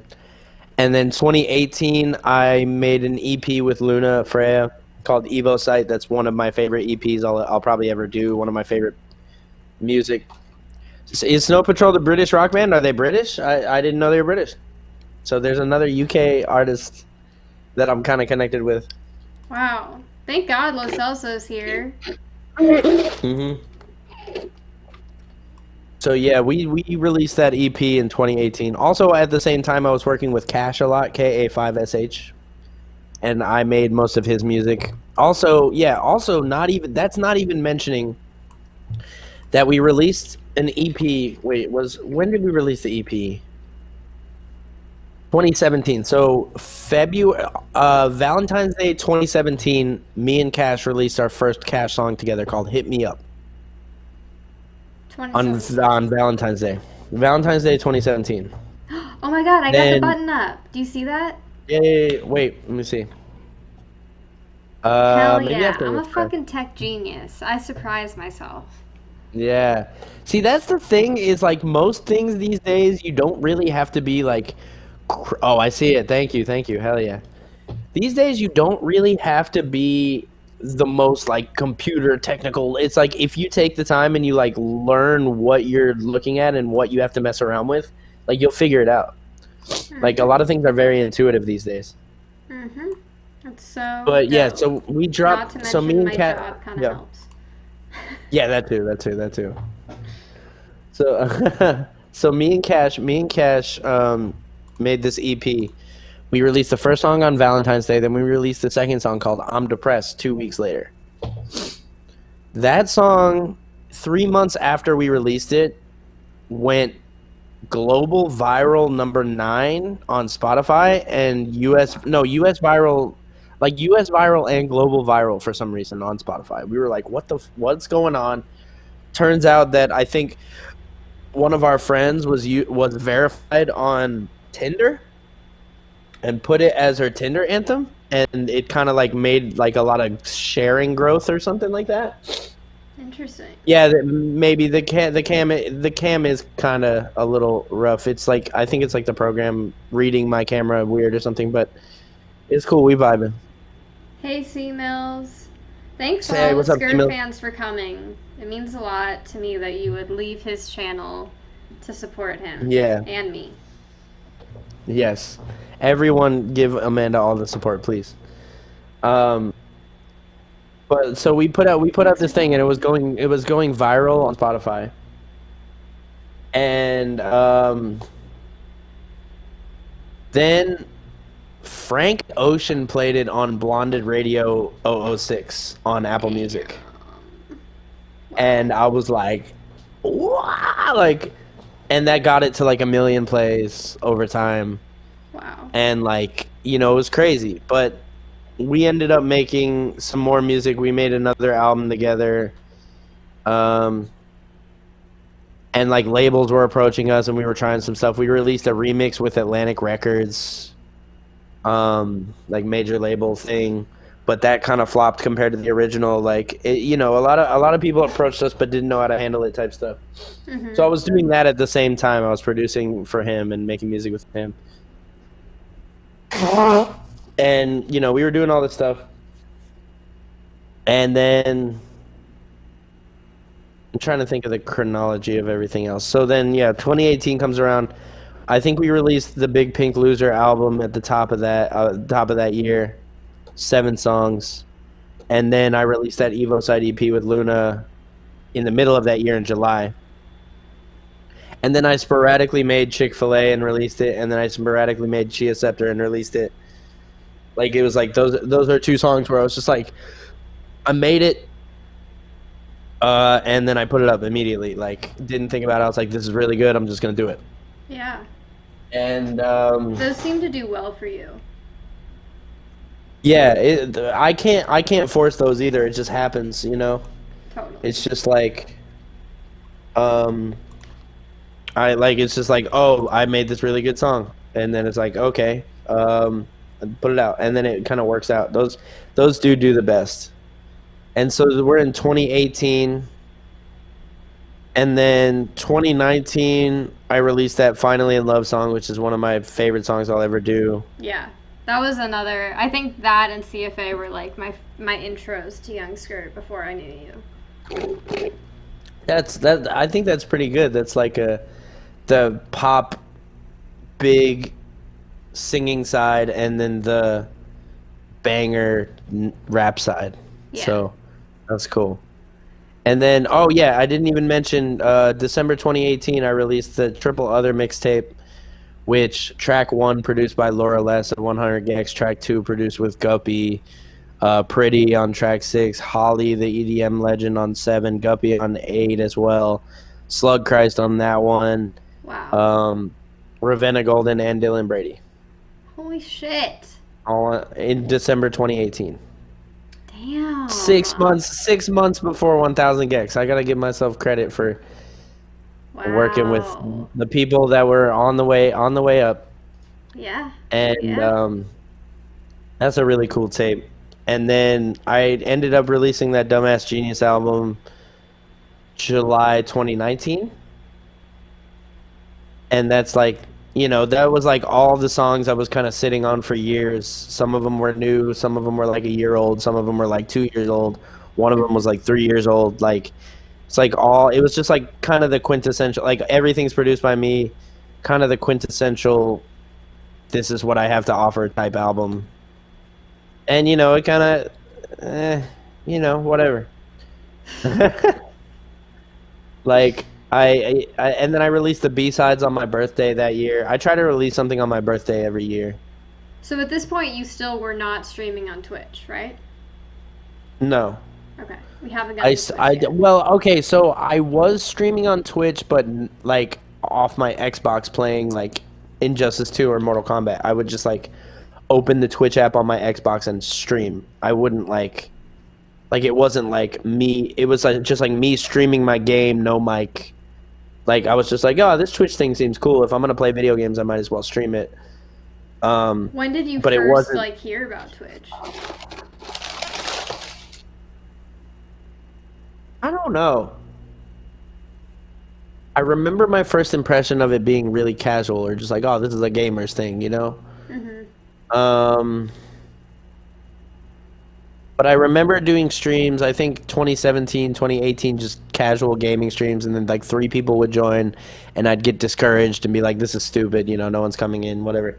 Yeah. And I remember also during the crypto boom of like 2017, Mhm. I think I had like $100 in Litecoin, and I remember getting on GDAX, which is now Coinbase Pro, and like doing quick trades on Twitch. Like What being does on that look Twitch and like? like like looking at graphs like stocks with cryptocurrency and like buying some at this amount and then selling it when it's a little higher and like just doing quick trades. You would do it live? Yeah. That was like an experiment I did for a minute too. I And mean, that's interesting. Do people still yeah. do that? Because they should. I don't know if people do that. Maybe they do, but like I don't know. Hmm. But like you got an Ethereum coin? Yeah, yeah, Archon. It went so crazy. And so I was doing it very casually, like nothing, like I wasn't trying to take it seriously. I was just like, oh, I might as well stream if I'm doing this, whatever. Yeah. And then August 2019 was the first time I was like, I'm going to make a scene on OBS and produce on here and make 5 beats and really do it.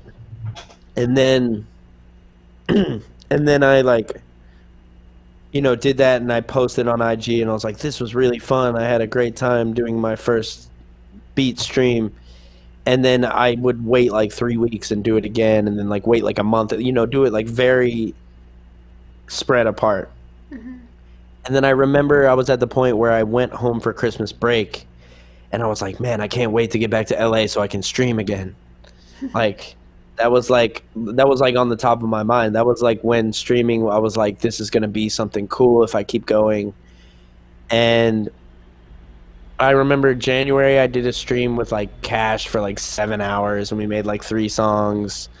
And then like I was just trying to experiment with it. But then when lockdown hit in March this year, that was when I was like, I'm going to do this every day for 30 days at least, because no one can go anywhere. We're quarantined. You can't do anything. Like, might as well tap in.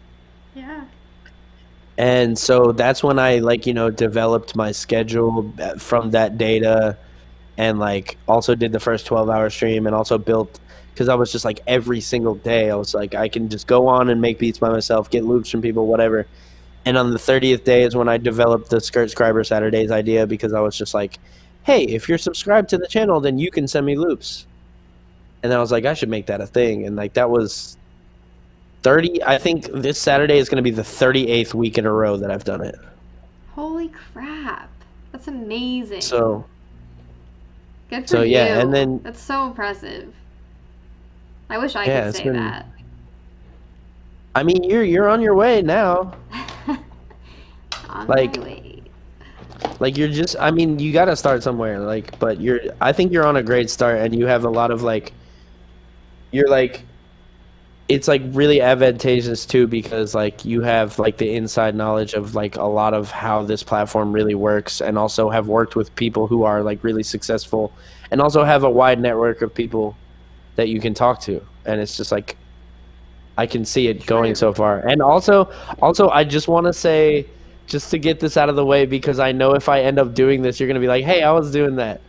Me What? and Adam earlier, we're talking about doing a Skirtcast stream like once a week or something, to What does do that like mean? pretty much what's going on here is like just have a conversation with Chat? somebody. I mean, yeah, you should. Yeah. Hell yeah. But I just wanted to let you know, because I was like, because you started doing it, and I was like, if we start doing this, I don't want you to think I was like ripping the Oh idea my or anything. god. I wouldn't, I don't care. I want more people to do this. This is like a huge And part of like also, why I'm doing this. It's like, I want to, I yeah, mean, you're not one of them, but like, I want to get people who aren't on Twitch on it in the yeah. easiest way possible so that they're like, wait, this is sick. Like, I should start streaming. And I was literally gonna say what Archon was saying is like, if I start doing it, you should be on that. I You would should be love to a guest be. on mine. Yes. Wait, but so hold on. Yeah. Are you just gonna talk? Like, what is it gonna be like? I think it's literally gonna be like this, like me and someone else talking over a Discord Sick. chat or something. Oh, fun. But I just want to get to the point where it's like it's gonna be hard to balance doing my regular streams and like also trying to find a guest every week or whatever. Yeah. So I mean, honestly, if you need to hire a producer, I'm available. Because I'm just doing my own booking and stuff. But like, it is like yeah, it's work, just like finding people and confirming with them and making sure everything's set, doing research. It's like even though I haven't yeah, been working because I'm on vacation, like the days are just like yeah, flying by just because I have this. yeah, yeah. Yeah, and I think it would be like interesting, and also like Adam is just kind of like, and low key you should do this too if you could What? upload the audio as a podcast, Yeah. and then you have a whole nother podcast revenue stream or whatever, or like content stream. I mean, yeah. These are just podcasts. These are just video podcasts. I don't. So I'm not a podcast person. I'm a TV person. I don't listen to any podcasts. I'm like not really about it. Yeah, I'm me I'm neither. uploading all of these as highlights. So like I'm like making them like Yeah, season 1, episode 2, like whatever. you should totally upload them, Upload because them we to don't YouTube. listen, but there are a lot of people, or like Apple Podcasts or Spotify and all that. Like make a just chatting with Amanda Peanut podcast version, like audio only version, because we don't listen, but there are a lot of people who listen to podcasts, Yeah, and then you that's just have it actually a like really forever. good idea. I just like I don't know how. I guess I should figure it out. I think there's a podcast specific distribution website where you can just upload the audio and it'll put it on all the platforms.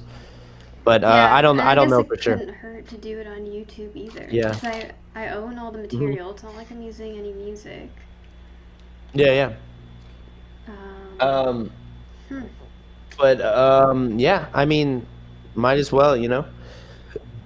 But yeah, it does. There is a lot of extra work with getting it all, situated and all that stuff. Yeah, but it's like But I don't. This yeah, is interesting. I'm gonna have to think about this because I definitely want like I need the revenue. I need to like have another income stream, so it makes sense like to yeah, monetize it if that's gonna work. and it'll just build your like presence as like across the internet, like Yeah, just on all these different platforms and stuff.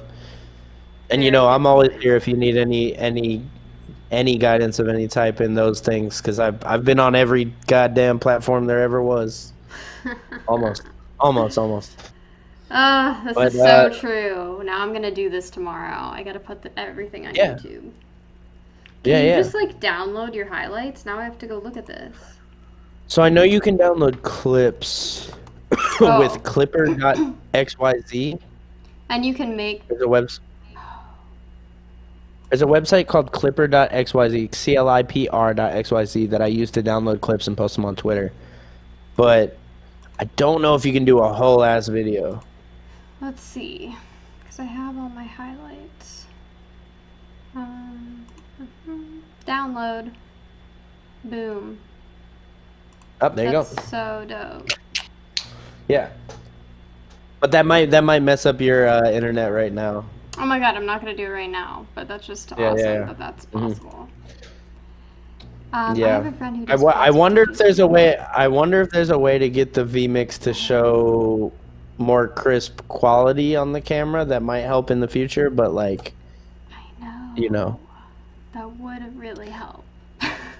tis what tis. This season 1, season 2, or even halfway through season 1, boom, where the quality is gonna be like.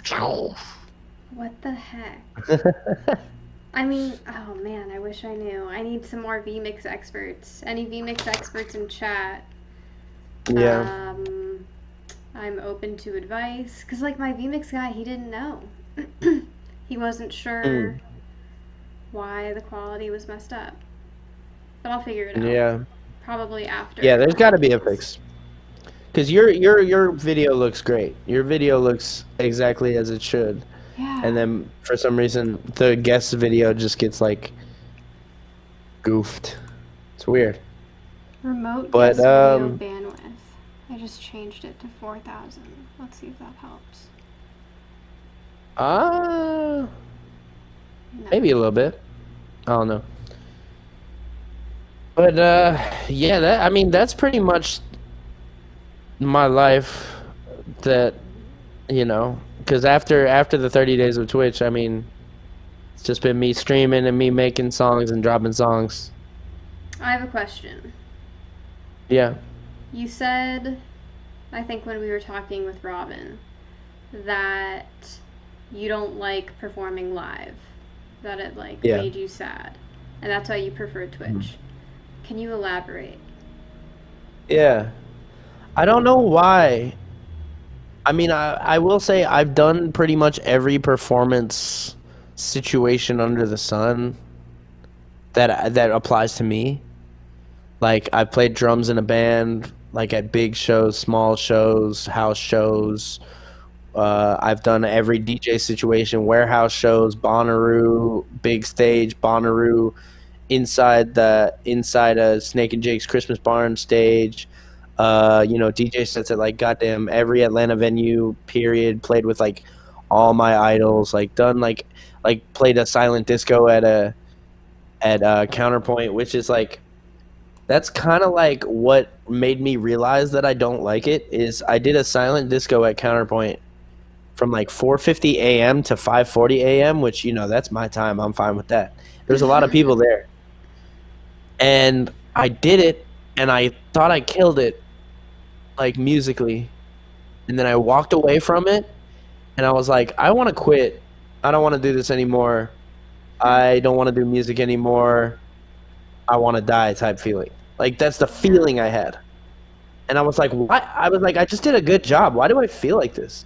Yeah. Like, and partially it might have been because like I left a lot of energy up there, like it took a lot to do it, and maybe it just drained me, but like I never ever wanted to feel that again, and I associated it with live performances.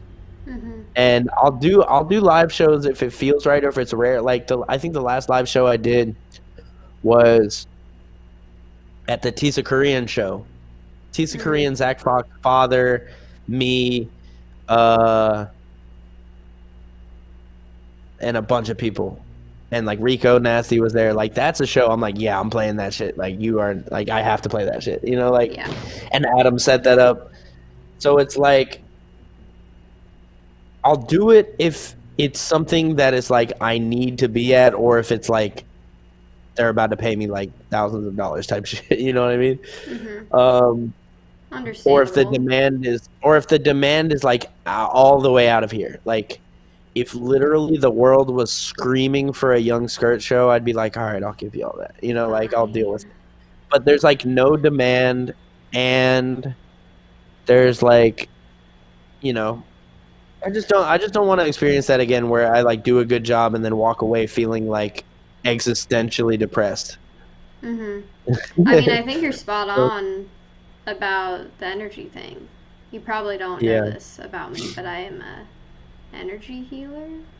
I'm training Mm. to be an energy healer, and being in those types of environments really does. It sucks all of the energy out of you. Um, and Yeah. for some people, that's just really not healthy and like not something that you want to. Oh my God, yes, I love Reiki. I'm the Yeah. Reiki C-Mills also did Reiki a queen. card reading. Wait, C-Mills what? did a card reading over Discord the other day of me. Tarot? I don't think it wasn't tarot, right? C-Mills, it wasn't tarot. But someone made this joke that I can't get out of my head. Someone said tarot reading. Tarot, isn't that guy that said "Ooh, kill him"? And I can't get that joke out of my head. Only Oracle. Oh, Okay, oracle Oracle. cards, cool. Well, yeah, But it I was hella can positive. I can do tarot cards for you. I can do whatever. You should come hang out in the Discord sometimes.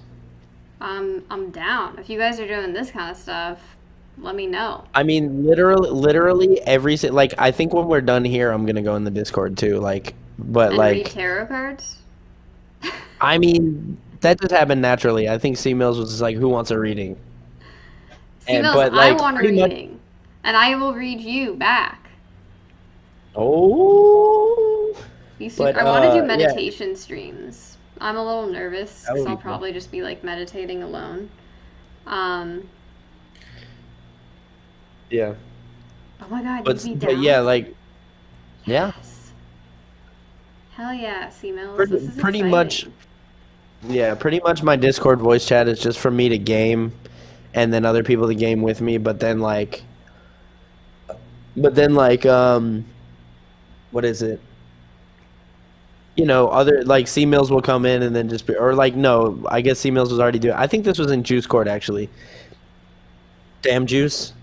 Um Mm-hmm. and he just like he has a different Discord, but our Discords are kind of linking. It's kind of crazy. Like people from his Discord are coming into mine, and I'm going into his and C Mills, and you know we're just kind of like.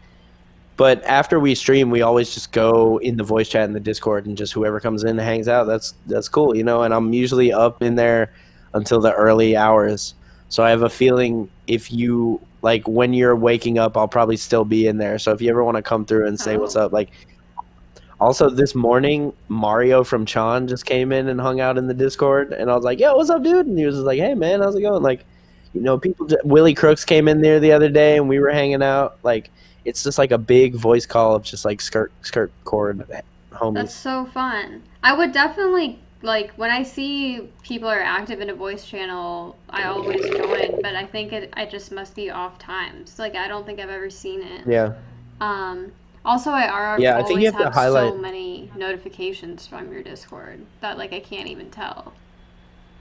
So you should low key turn them off. What I do every time I join a channel is click on the down arrow by the Discord channel and then go to notification settings and turn on only mentions and then turn off push notifications. Like for every channel I join. Like Only mentions. Turn off so push then notifications. yeah, so then you won't get all the me tagging everyone and stuff. I always feel bad about that, to be honest. Because Okay. I'll post like I'll do like 3 everyone tags like in the middle of my streams. Okay, I just did But that. Good advice. um Wait, I can yeah. see the differences now that you got the upgrade. Yeah, right? Isn't it crazy? Like you see the header up top and like Now we Mhm. have more emotes. Even though like we already had 100 emote slots ready, I just like got 50 more. But also like So you can cool. upload stuff. You can upload stuff that's up to 50 MB now instead of 8. So like the upload limit is increased. Like the voice chat, I can now stream in 1080p if I wanted to. Like we just got a bunch of upgrades, and then if we get 15 more boosts, we get 100 more emotes. I get a URL, so it can be discord.com/Yung Skrrt, and then a Wow. 100 MB upload limit. So many So, perks. One so of yeah, it's been crazy. one of my coworkers, I don't think he's watching, is his girlfriend works at Discord. So it's a like Twitch Discord relationship. Like, oh, Mm. Oh yeah, yeah. I think you mentioned that to me once. That's so funny. match That's like made in real life. heaven. Like yeah, because they go so well together. They really do. Go to Discord. Yeah, When I'm I'm a super. when I'm a grown up streamer, I'll make a Discord, but I'm not there yet. I can't. Yeah, it's you know, it I takes mean, might time. as well start now. Might as well start now, and then like just make a Discord command in the chat, or like link to it and your links, and then just be like, just like, I always like anytime anyone subscribes, because part of my subscriber rewards, is if you're subscribed on the Discord, you can get access to the past 14 days of beats that I make in a private playlist, and also submit Oh, for Saturdays. But you have to connect your Twitch and your Discord to get the role. So anytime anyone subscribes, I just drop a Discord command. I'm like, yo, join the Discord, connect your Twitch, and get the rewards. Like, oh, that's a so. good idea. I don't have a chat bot yet. Oh, I you should should, set yeah, that you up should get too. Nightbot. Nightbot's really easy. You just literally connect it and then give it mod privileges, Wait, C and then Mills, did we meet um in the chat at that show the other night? What was it? Because I'm looking, I feel like I recognize you. Because I just went to your channel. yeah, shouts out to C Mills. C Mills is definitely one of my personal favorite Skirt Chord members. Like always hanging out with us, always having a Not good Pop time. Carol. Awesome music taste. The, why am I forgetting what it called? The one where 99 Jakes played. 909 Worldwide? No. No. Yeah, Um, shouts out to C Mills. And I bet you Juice feels the same way, C Mills. You're a great person. And maybe you too. Maybe loyal skirt stream viewer, skirt core member. 99, oh, Maybe Club Quarantine. 99 Jakes played uh at a Club Quarantine show. It was an amazing set. I was freaking out for like a solid 24 hours afterward. Um, oh and yeah. then Alice, oh my god, it is you. Hey. Yeah. Wasn't it amazing? It was amazing. Such a good Yes. set. Fuck. I missed all of Pop Carol, unfortunately. I This wasn't was Pop figuring Carol. out. I know, but I'm just saying. That reminded me. But yes, Hi, Pop girl. Carol was Hi. also sick. It was sick. Yeah, I saw Umru sitting on a fucking house Hmm. with a fucking super snow. Yeah, Um, pretty epic. Cartier Yeah, killed it at Bob Carroll. nailed I it. bet he did. Wait, did y'all do didn't you do something for one of the songs, Archon, or was that just Nathan, or am I tripping? Though he missed his own set, of course. Sounds like a Cartier thing to do. Oh, Caroline Lucent. Caroline Polachek's remix at the end was incredible. So, okay, this is actually pretty funny. Hmm. So, they kind of like teased that Caroline was gonna make an appearance, but then they ended the stream. And they were like, "It's over," blah blah blah. No Caroline. They Yeah. totally like log off, and then about 2 minutes later, I see that they go live again. Um, but I was like, "Oh, that's probably a mistake." But then I was And it on was so cold. Instagram and I saw that Umru posted like Caroline performing, and I was like, wait, what? So I like pulled Twitch back Yeah. up, and she's doing like So So cold, Cold you're You're hurting Hurting my My feeling. Feelings, Yeah. and only 300 people saw it live. They Damn. lost everyone. Why did they do that? What do you think it was just a technical error? No, I think they were trying to be sneaky, but didn't realize that they were going to completely lose their audience, and everyone was just going to be pissed. Yeah, yeah. It was not chill. Not chill. Aaron was overcopying some vintage for Christmas presents, and right as he left, his set started. That's funny. Do you sell Yeah. vintage clothes, Archon? I think Archon was saying Cartier was out copying vintage clothes. Oh, wait, Archon sells. Oh, yeah, that's right. You do sell vintage. That's cool. That's right. Where? Do you have a store? That's sick. I know Do you like my another friend of vintage mine. Caps sweatshirt? Nice. It's the Washington Capitals. Nice. Yeah, that's really cool. I like the font on that. Right? I got it Yeah. on eBay, I think. Long time Nice. ago. Back when I lived in DC. Yeah. I know there's a friend of mine who has an Instagram account called Jan Michael Vintage, and he does like sales on IG Live. Like he'll go live with another vintage person, and they'll just like hold up their like, all right, they're just like, all right, bidding is starting for this one, and put it up, and then people in the chat will be like $10, $15, $20, or whatever. And he also makes music as Manus. His name is Manus. He also has like some songs in TV and stuff. But it feels like he also is realizing that like this other path might be like cool too and stuff. You know, Cool. like it's someone else who's like doing good music stuff, but they're also just like, I'm on this other thing too. That's sick. Damn. Yeah. Okay, well now we've gotten off track, but I want to ask you some other questions that you don't normally get asked. Also, Okay. all the Skrrt fans in chat, I know you guys talk to him every day, but now's your chance to ask, I don't know, some special questions.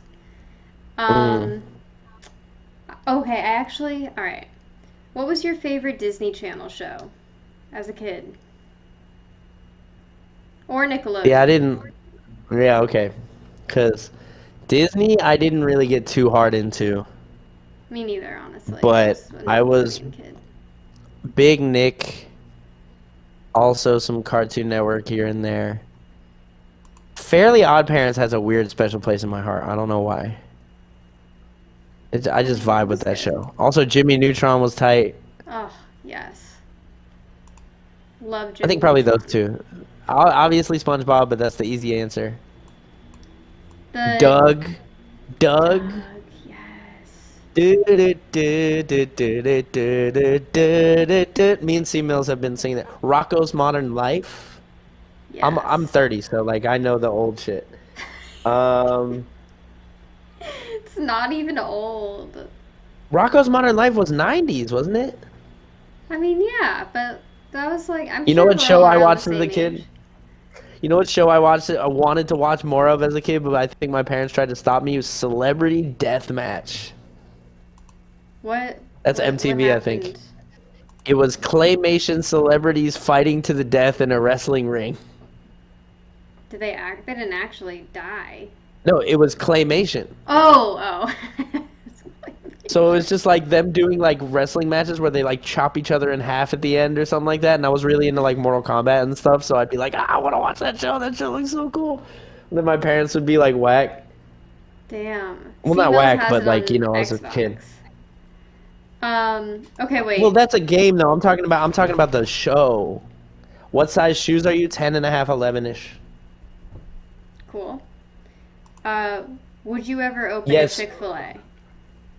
Yeah. If I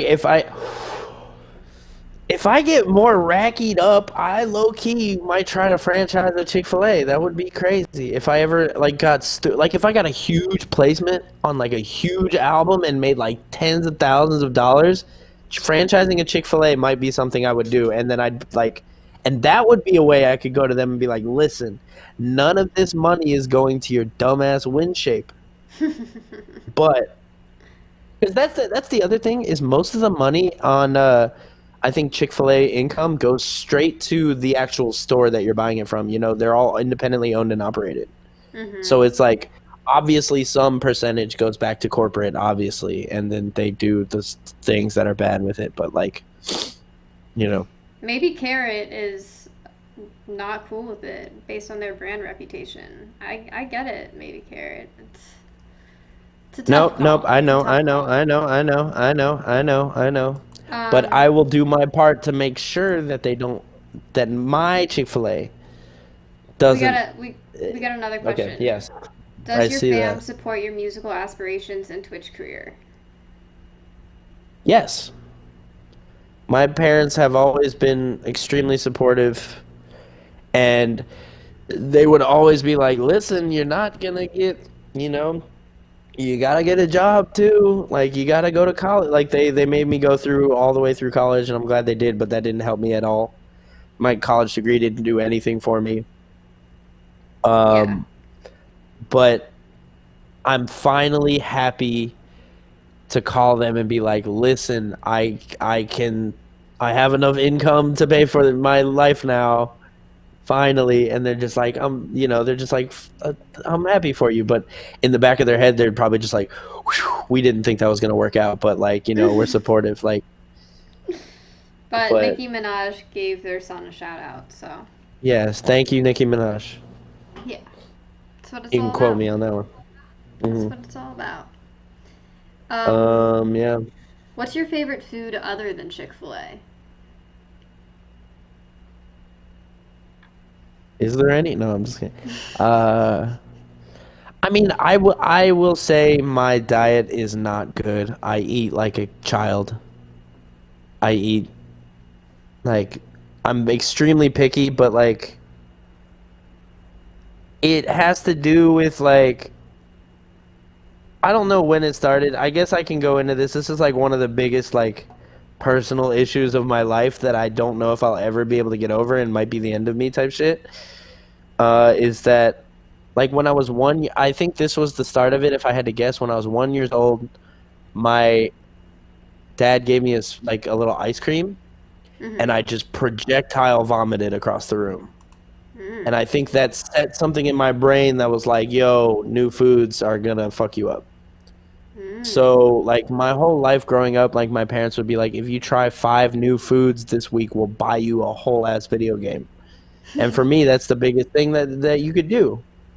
And we had like a chart and everything. I like went to like a food therapist and stuff like to try to get it worked out, Mm-hmm. and it just never like it's still instilled in me. If someone's like, "Hey, try this," I'll be like, "No, no, no, no, no, no." Like my brain's like, "No, no, no, no, no, no, no, no, no, no, no." Like Interesting. it's just so that's kind of why I keep it simple too, because it's like I know I'm gonna like this food that I buy every Right. day, that I go eat every day.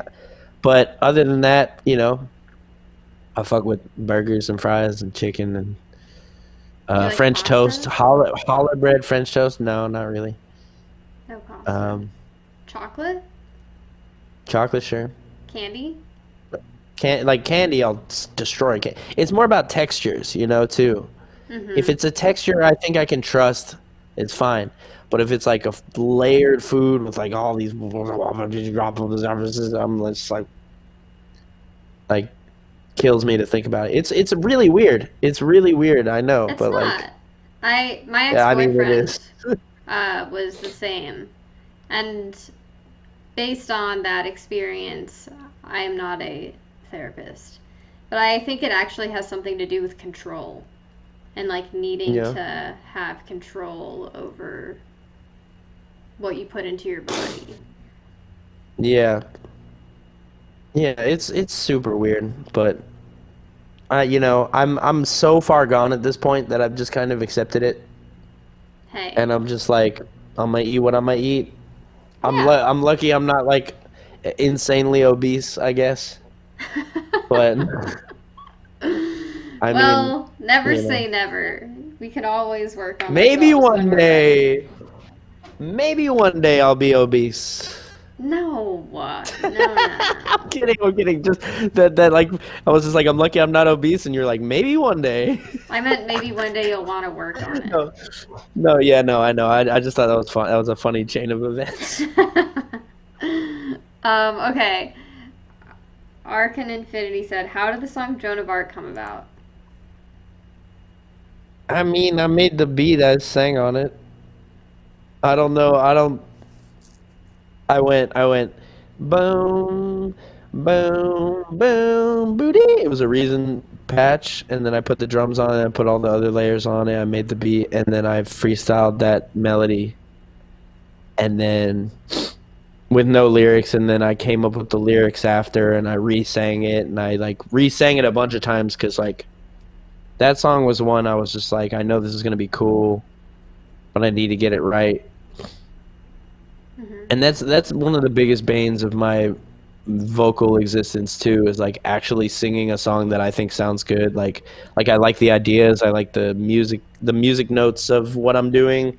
I like the lyrics or whatever, but the way I perform it was not good, and I would have to do things a bunch of times. I think I'm a lot better now. Like I think I can accurately sing something in a way that I think is cool. Yeah. True life. I've only eaten mac and cheese for 17 years. Facts. Shout out. See, El Protector. mac and cheese sounds like crazy to me. I don't think I could ever eat mac and cheese. Really? Just like, like that sounds like, ugh, I'd put that in my mouth and be like, ugh. That's what Also, mac and cheese sounds like to you. Can you do that sound again? I mean, wait, hold on.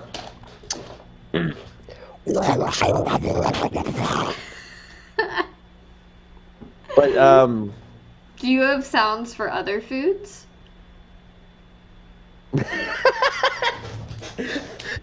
I mean, name a food. Let's go. Let's go. Right. Name a food. I'll do the sound of the food.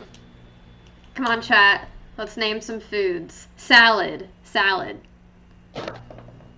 Ugh.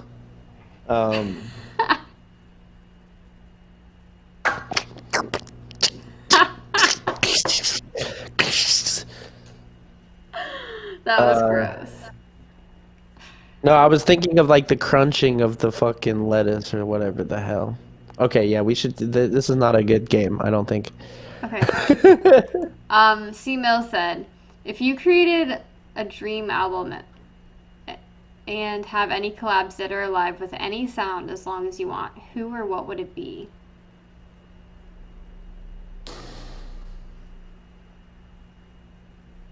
This is a good question. I'm thinking.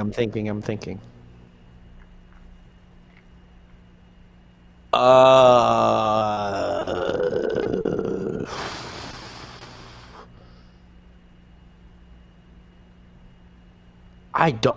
That's. I'm imagining the album. I would imagine it being extremely unpredictable musically.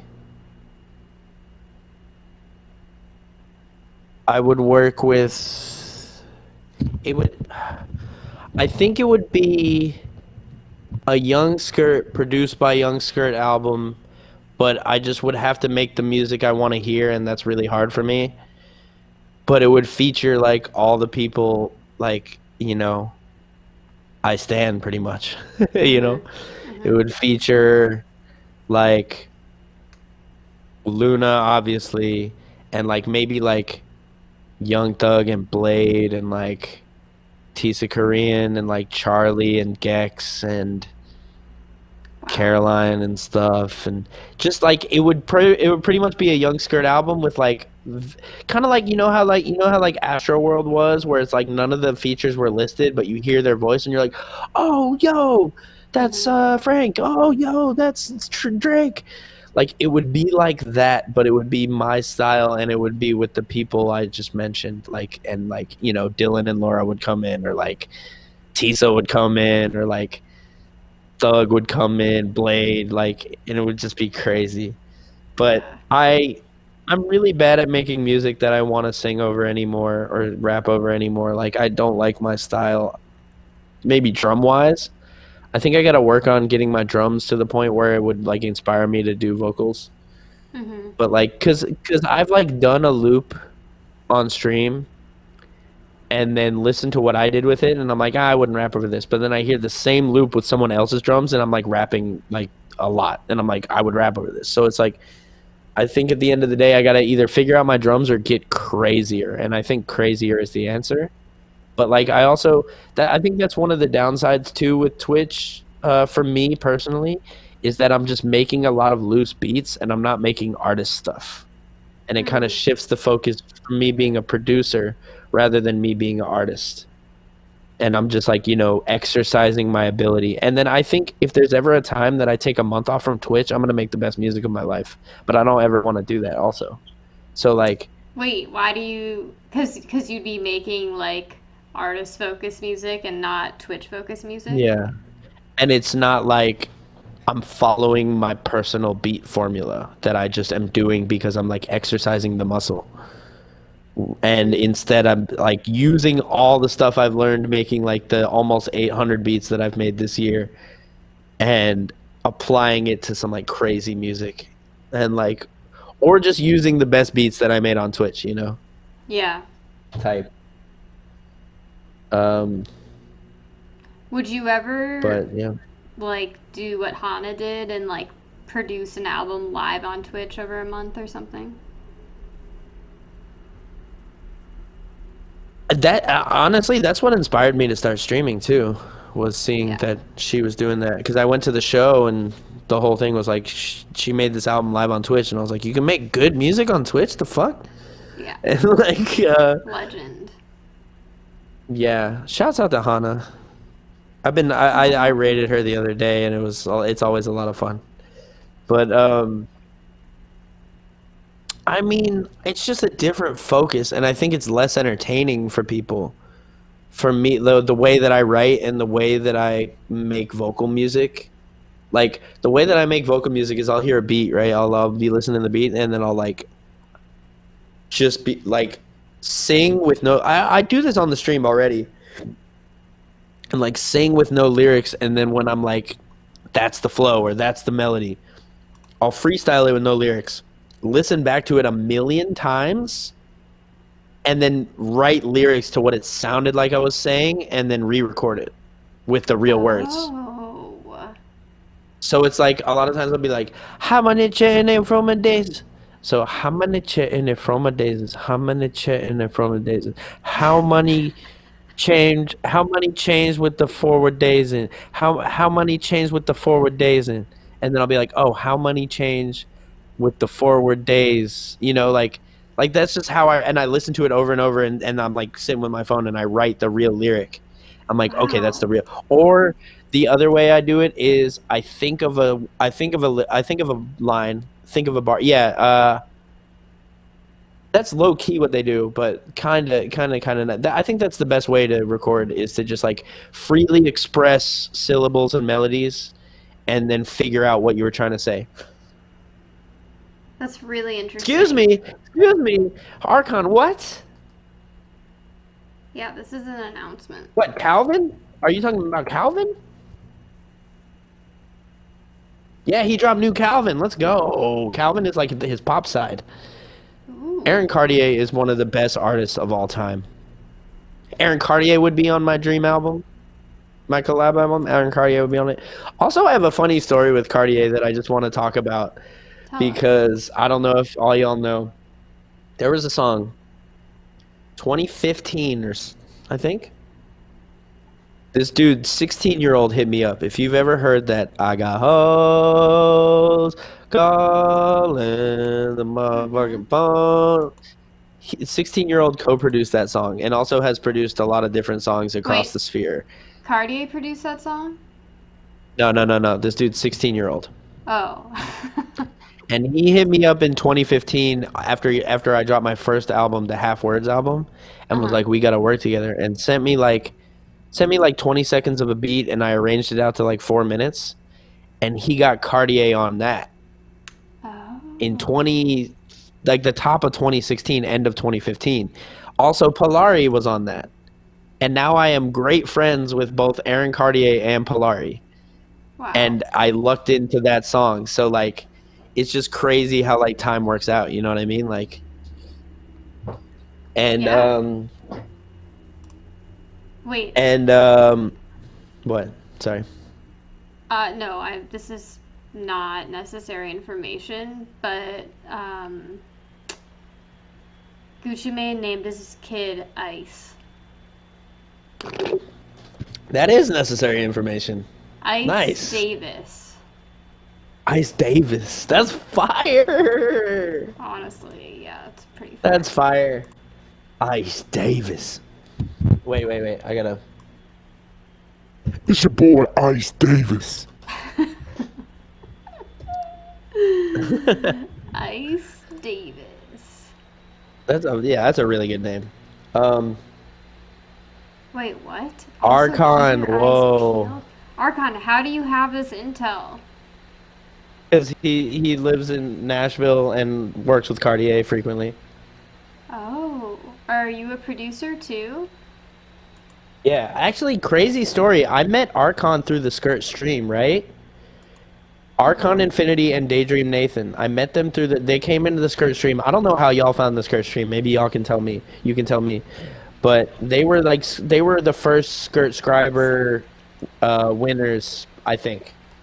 Oh. And you know, they were coming in for like a couple months. And then like all of a sudden, I think a few months later, Cartier was like working with Archon, and I was like, how did you find them, Cartier? Like they just popped into my stream, and like how did you get tapped in with the people that are tapped in? Like, you know what I mean? Daydream told me about it. You've been listening to Dumbass Genius. Word. But like it always blows my mind that like things like that happen where it's like I'll meet some people through something I'm doing, but then they meet someone else through something different that I'm just like, or like, you know, they met Cartier, and I'm just like, damn, how did that happen? Like, it's like really like synchronicity type beat. I feel that so hard. It's a small world, like at times. Yeah. But like Twitch had completely changed my life. Like it's oh my god, it's so crazy. Honestly, like Hana has introduced me to so many people that have just like completely changed my world. And like I've become like I was talking with Robin about this. Like this is the first year that I've developed like real friends over the internet. Yeah. And I'm a pretty social person. Like normally I would hang out with people in real life. And like it's so weird that I haven't met you guys. Like in person. Yeah. You know? And like I think about what it's gonna be like to actually meet is just you. as, you know, like we're literally looking at each other in the face. I'm looking at what you're doing right now. You're looking at what I'm doing right now. And we're talking it live, and like I don't think there's much difference between in person and like this in terms of like synapses and all that stuff. Like obviously we feel different, but like we're still having a conversation and looking at each other live. How tall do you think in I this am? conversation. I'm bad at that stuff. I don't know. How tall do you think I am? If that's something you think about. I don't know. I don't know. 5'10". I'm 6'8". You're just 6'8". No, I'm just kidding. I'm 5'8". 5'8". Okay. I could have guessed that. Guess how tall I am? Yep. 7'3". Correct. Wait, C-Mill is 5'3" for him or for me? I don't know. 5'2". 5'2". I'm pretty short. I'm short kings and queens all day. Good guess. All day. Yeah.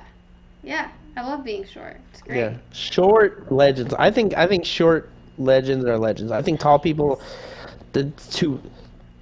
I thought you were going like I was saying that was in response to C-Mill saying so am I. Yeah. Maybe I think short people are way better. Dope. Shouts out to the shorties for real. Shouties. Shout out to the shouties. Wait. Shorty. I got me some shouties. We need around. Yeah. You can all have a little hobbit party. Yeah. Damn. Facts. Love a Shawty hobbit. party. Shawty I- party. So many actors are.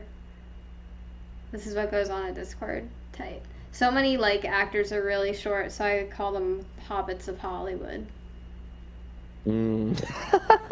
Like Tom Cruise. Who's the Bilbo? Who's the Bilbo? Who's the Frodo?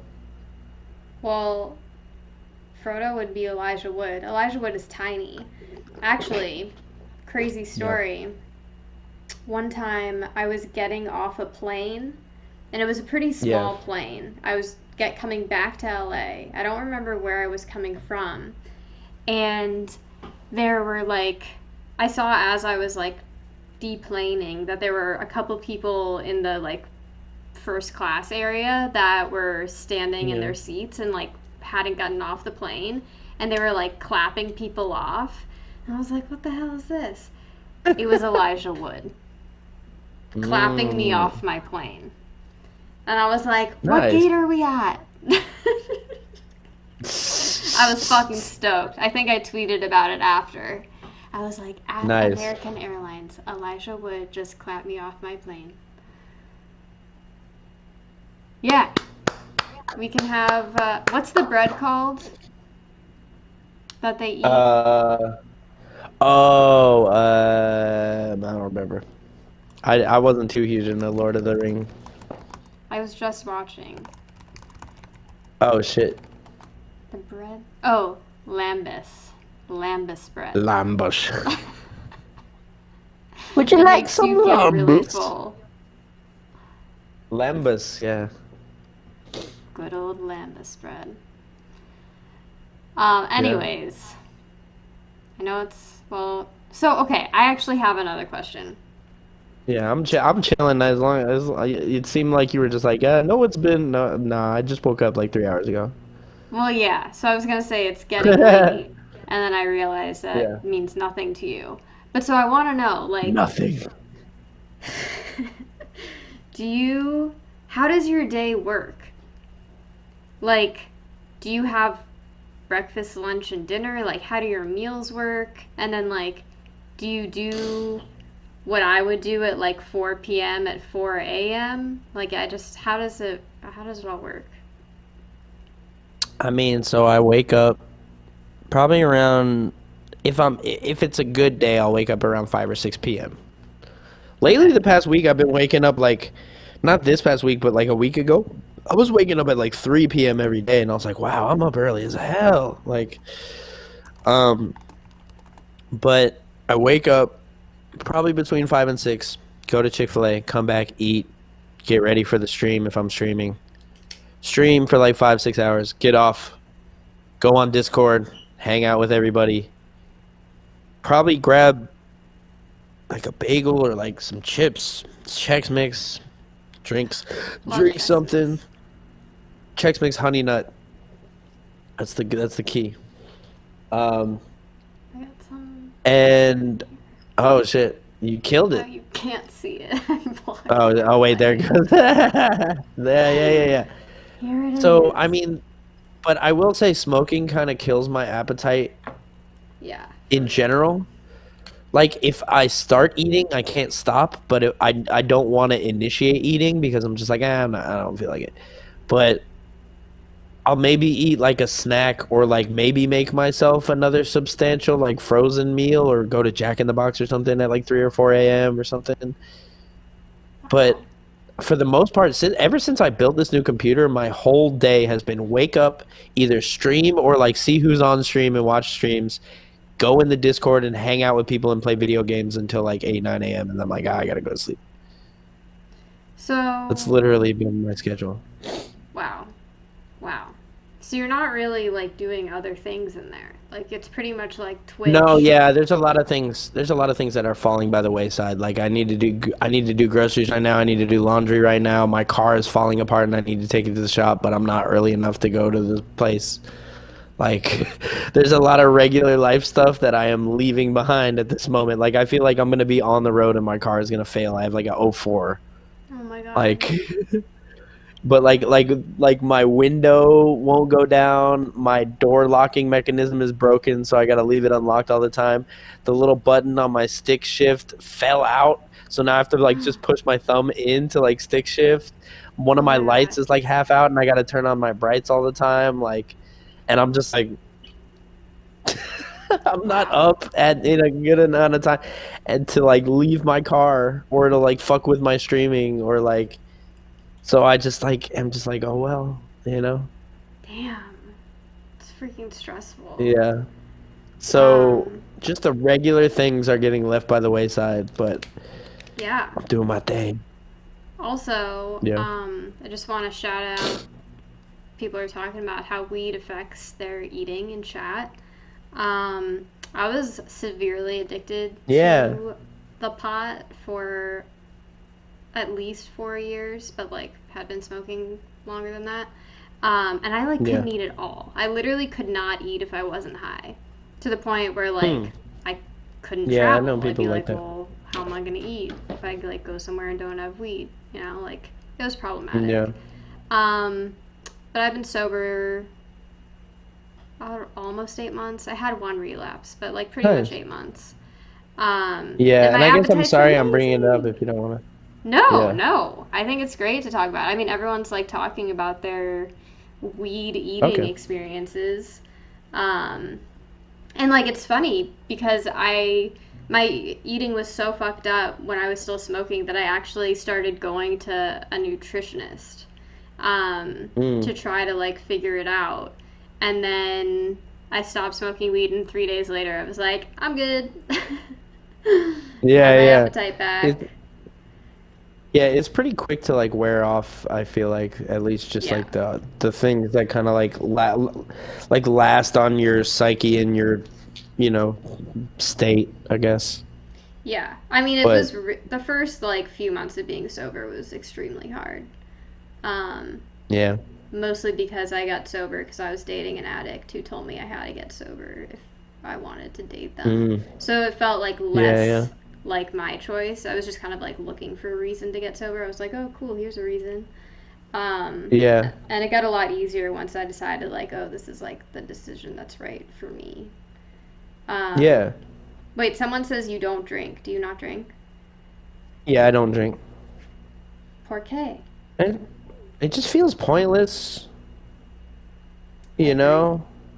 Yeah. It like I mean, like, if it's like, it's not like I'm like, ugh, but like I used to drink in college a little bit. I like would drink at parties and stuff. I've only been like dummy, stupid drunk like twice, and I've only been hungover once. Wow. Um, Wow. but like, like I've been drunk, you know, a number of times, but like, you know, to the point where I don't even give a fuck and all my filters are down. Like, trying to like I remember being at a like I don't talk to like girls like hey what's up, you know, I never do that. Yeah. I'm just like nah, like fuck all that. Like I'm just like, or like never try to enter any like thought processes like that.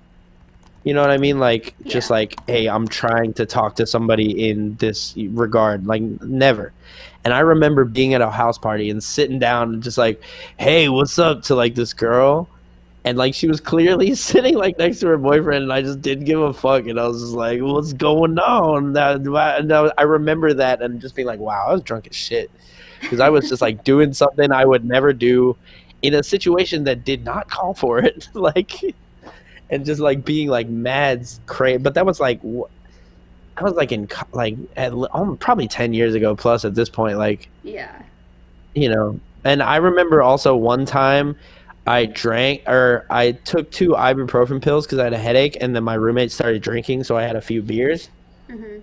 And I remember looking at myself in the mirror and staring at the demon inside of me and recognizing it and Yeah. like feeding it almost mentally, Yeah. like just being like like just like thinking of all I mean it sounds funny, but like it was extremely dark mentally. Like I was just Yeah. like literally embodying the pure negative evil persona inside of me. Like, you know, everybody has that. just a back and forth, like, choices. You Mm-hmm. make all the good choices consciously if you're a good person, and you make all the bad choices if you're a negative person.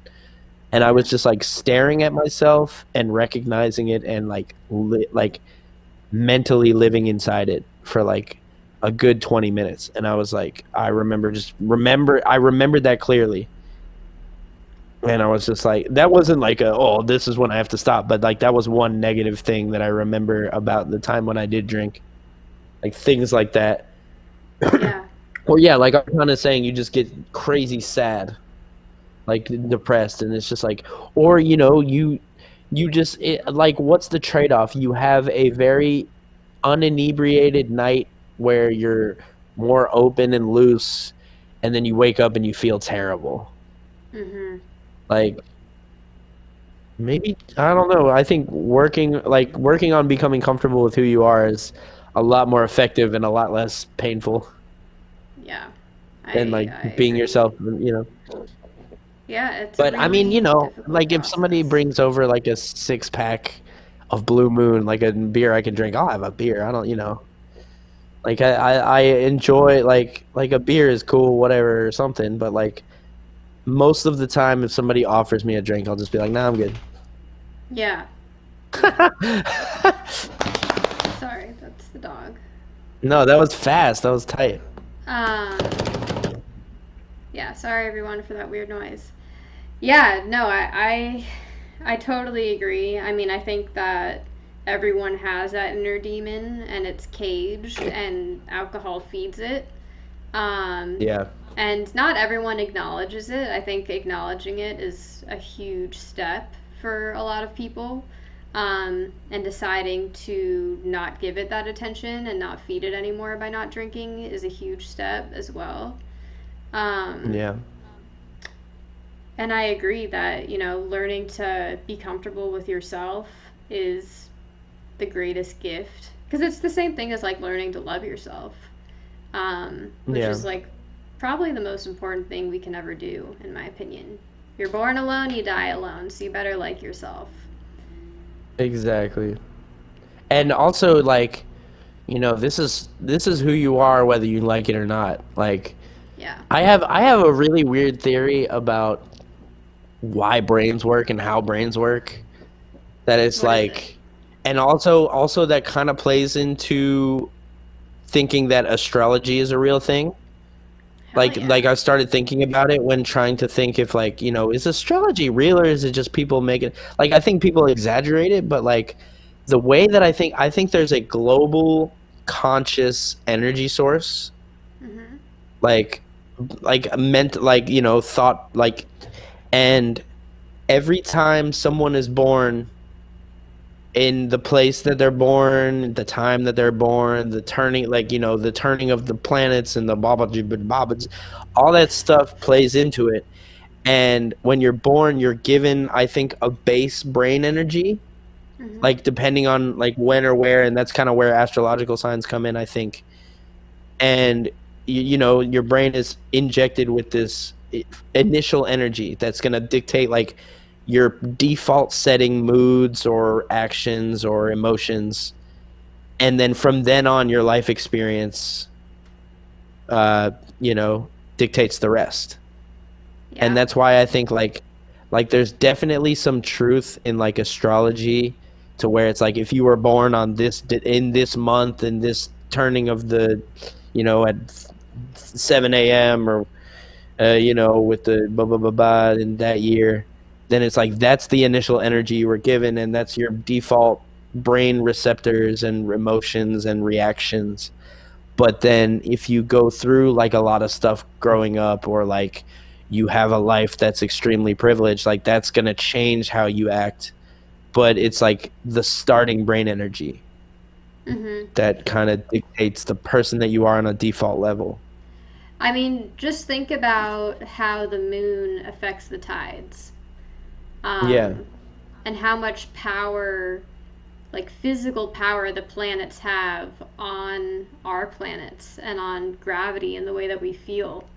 And the way Yeah. that planets and stars are aligned when you're born really does impact you for the rest of your life. I have no doubt about that. Yeah. And like with the Great Conjunction the other day, I mean, I'm very awake. Was that when when the planets were aligned or something for the first Yeah. time on the 21st? Yeah. Saturn and Neptune were like on top of each other and extremely close to the moon. And basically, we were entering into a new astrological age, the Age of Aquarius, which is the last time the Age of Aquarius happened was during the Renaissance. But so people who like vibrate at a higher vibration, so people who like meditate, are like self-aware, not using drugs, not using alcohol, practicing mindfulness, all things that are like a huge part of my life. I've been like severely sore for the past like 3 days. And that's actually like one of the symptoms of the Great Conjunction. So like I was physically feeling that happening like in my body. Wow. Yeah. And anyone's capable of feeling that. But wait, Yeah. I gotta catch up with what people are saying in chat. Okay. Yeah. Astrology is actually Michael, I science think I of agree with you. things. It always uses the same example. Yeah, exactly. Since our body's made up of mostly water. That like think it like if the moon is impacting us that much, like all the other planets are playing a huge role. I also have an absolutely incredible astrologer, and everything she's told me has come true. Wow. Yeah, she's unbelievable. Astrology is correlative, not causative. The stars can have strong influence, but individuals still have choice. I think that's what I was Jupiter saying and mostly. Saturn. It's just Sorry, that. not Neptune. I think that's what I was saying mostly is just like they start like it starts you off with a position and like can affect it, but it's like based off your life experiences to see what your true choice of who you are actually is. Like, yeah. I see it. So like No, go ahead. yeah, I mean that's just kind of what I was saying. I think it's just like that. It's not like end all be all, but it is a factor for sure. Yeah, I mean, I think anyone can see this with their friends, with their family, but everyone has a map, right? Like a physical map of their life, and there's like the highest possible path and the lowest possible path, and based on like when and where and what time you were born, you can get an outline of like what the possibilities are, and then it's up to that person to take it where they want to go. Yeah. And I think I tend to see like the highest possible outcome for people and can get frustrated when I don't see them living up to that, but I'm working on it. Yeah. You got to let them want it, because I think that's the biggest point is if you don't want to go for the things that you can do, then like you're not going to do it. And I always think about too, like the only way that you can really fail in doing something that you're really good at is if you quit. Like if you keep going, there will be something that like breaks finally. And like it's taken me like I said, I started seriously wanting to pursue music like 15 to like 18 years ago, like, and it's finally this year. Like I remember March of this year or April 1st of this year having $300 to my name and just being like, I don't know what I'm gonna do. Oh really? April Fool's birthday? Well, Damn. technically it's April 2nd, but I was born at midnight on like April 1st. I would count that as April 2nd, right? Yeah, I guess. It's on my birth certificate. It's like this. Wait, it says April 1 midnight? No. April 2nd. April 2 midnight. Okay, yeah. Anyways, Yeah, that's crazy. sorry. So you were $300 to your name on April 1st. Yeah, and like now, like thanks to like the Twitch, I ended up doing like a sound pack that I sold with like my drums and stuff, and that really helped me out. But like, and like being able to build the Twitch to where I can like actually have an income is like the craziest thing ever. And just like so cool. It wasn't until this year that I felt like I was finally like making enough money off music to live. Like I was working at the same job in LA. Like I got a job in LA I think August 2016, and I was working there until June 2019 when someone bought the place. So I had to leave, you know. I Wait, wouldn't have left if Where? Dave's Hot Chicken? No. It was a rehearsal studio called Atwater Deluxe Rehearsals Oh. where bands came to practice, and it was like 4 rooms, and it had amps and drums and a PA system and mics in there, and pretty much bands would come in for like 3 to 4 hour slots and practice and play music. And I'm the guy at the front desk picking up the calls, making sure the appointments are right. Somebody could come up and be like, hey, can I buy a Coke? Or hey, can I buy a Kind bar? And I'd sell them that. Or they'd come up and they'd be like, hey, my amp isn't working. And I'd go there and be like, the power cable's not plugged in. Plug it in and be like, all right, let me know if you need anything else. Turn on the AC in the rooms, you know. I was that guy for 2.5 years. No, Damn, that's a long time. 1 and almost 2 years. But that was the job that kept me afloat. No, it was almost 3 years. Almost 3 years. Wow. And shouts out to my roommate because I was literally I had less than rent in my like 2 months after living in LA. 3 months after living in LA. I was down to like $500 and my rent was like $750.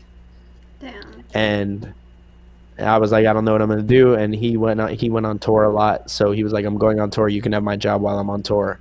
But the boss said it was okay, and I made enough to pay rent, and then I just stuck at that job because he was always on tour, or taking hours from other people. Wow. And then when I lost that job, I luckily got a Broad City check, and I did an official remix that I got paid for, and that held on for a few months. And then I did like a game test for like a week that made me rent for the next few months. And then it was like from then on, I was just like thinking I was going to have to like, find things here or there or get lucky for things to work out. And like, I'm just super grateful that it did. And this is the first year of my life where I finally feel like music is keeping me afloat, Mm-hmm. and I can just do it all the way.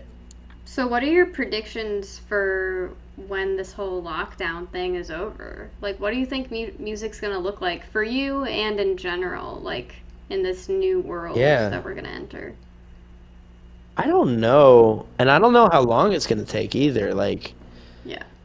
Like the vaccines coming out and everything, but, like, I probably will still wear a mask everywhere I go. Yeah, me too. Partially because it's cool as fuck, and I don't understand why everyone's so mad. Like, you look like a ninja. Like, how sick is that? Like, who cares? But like, I don't like, because live shows are probably gonna have to have stipulations. You're probably gonna have to like show a vaccine and a negative test. Yeah. To go to a show or play a show. Yeah, I love wearing the mask too. I'm a Mortal Kombat stan, so I feel like I'm like Noob Saibot or Sub-Zero or Scorpion just going out in public. It's dope. But wait, you've had 3 C-Mills, you've had 3 of your friends' bands go to Atwater Deluxe? Are you serious? That's crazy. I guarantee you I've met them. Yeah, that's insane, C-Mills. I just read the chat. I'm sorry. That's insane. But like also at that job, I'm sorry, I'm like randomly remembering stuff. There were like really, like, do you know Chelsea Wolfe? No? Okay. Can you hear me? Wait, are you asking me? Yeah. I thought you were asking C. No. Do I I'm know asking Chelsea you. Wolfe? Yeah, like the artist / band. Oh no. Yeah, C-Mills knows that band. They came in like This Will Destroy You, which is like a really cool post-rock band. They came in, like Oliver Tree came in, Dominic Fike came in. I know Dominic Like Fike. a lot of, yeah. And it was funny because he only had 3 nights popping on Spotify. He wasn't really like out there yet. And I had heard that song because it was like on one of the biggest playlists, and I like was like, whoa, this song is a hit. You know when you hear a song and you're just like, this song is a hit. Yeah. Like, it was like that. And he came in and he was wearing the shirt of the demos cover. And I was like, in my head, I looked at it. I'm like, oh, that's the Dominic Fike shirt. I wonder if that guy knows him. And it was him. And I just didn't know what he looked like. And Did I you luckily embarrass didn't ask him yourself? that because that would be stupid. No, I didn't. Thank God. I was just like, yeah, I'll help you set up. And I helped him set up. And then I Googled him and I saw that was him. And I was like, okay.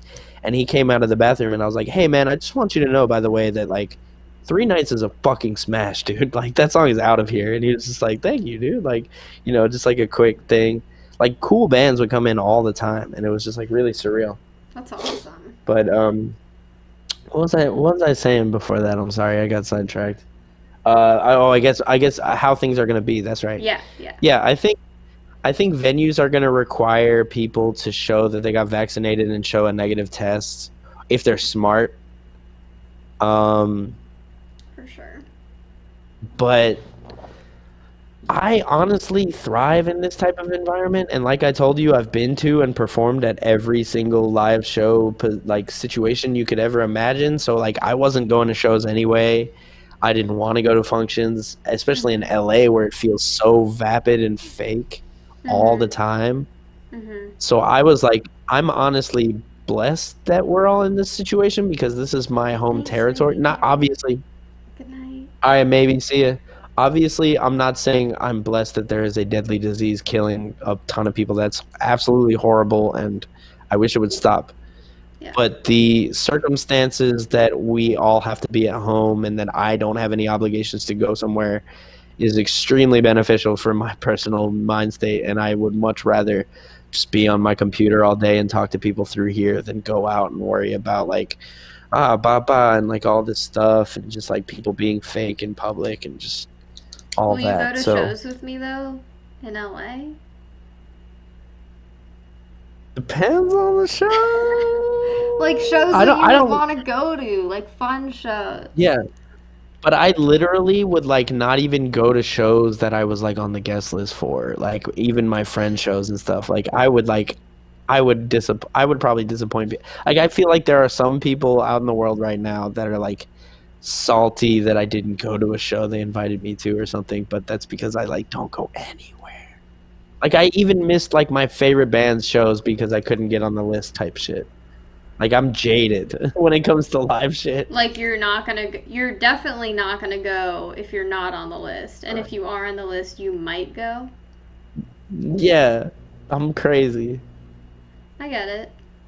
I don't know. I miss live shows a lot.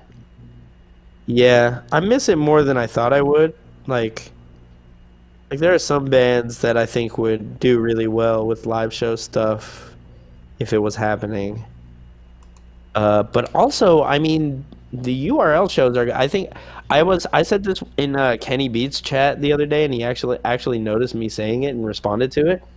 What? But like, I think it's gonna like split in half. Like all the shows that used to happen live, like half of them are gonna start happening online.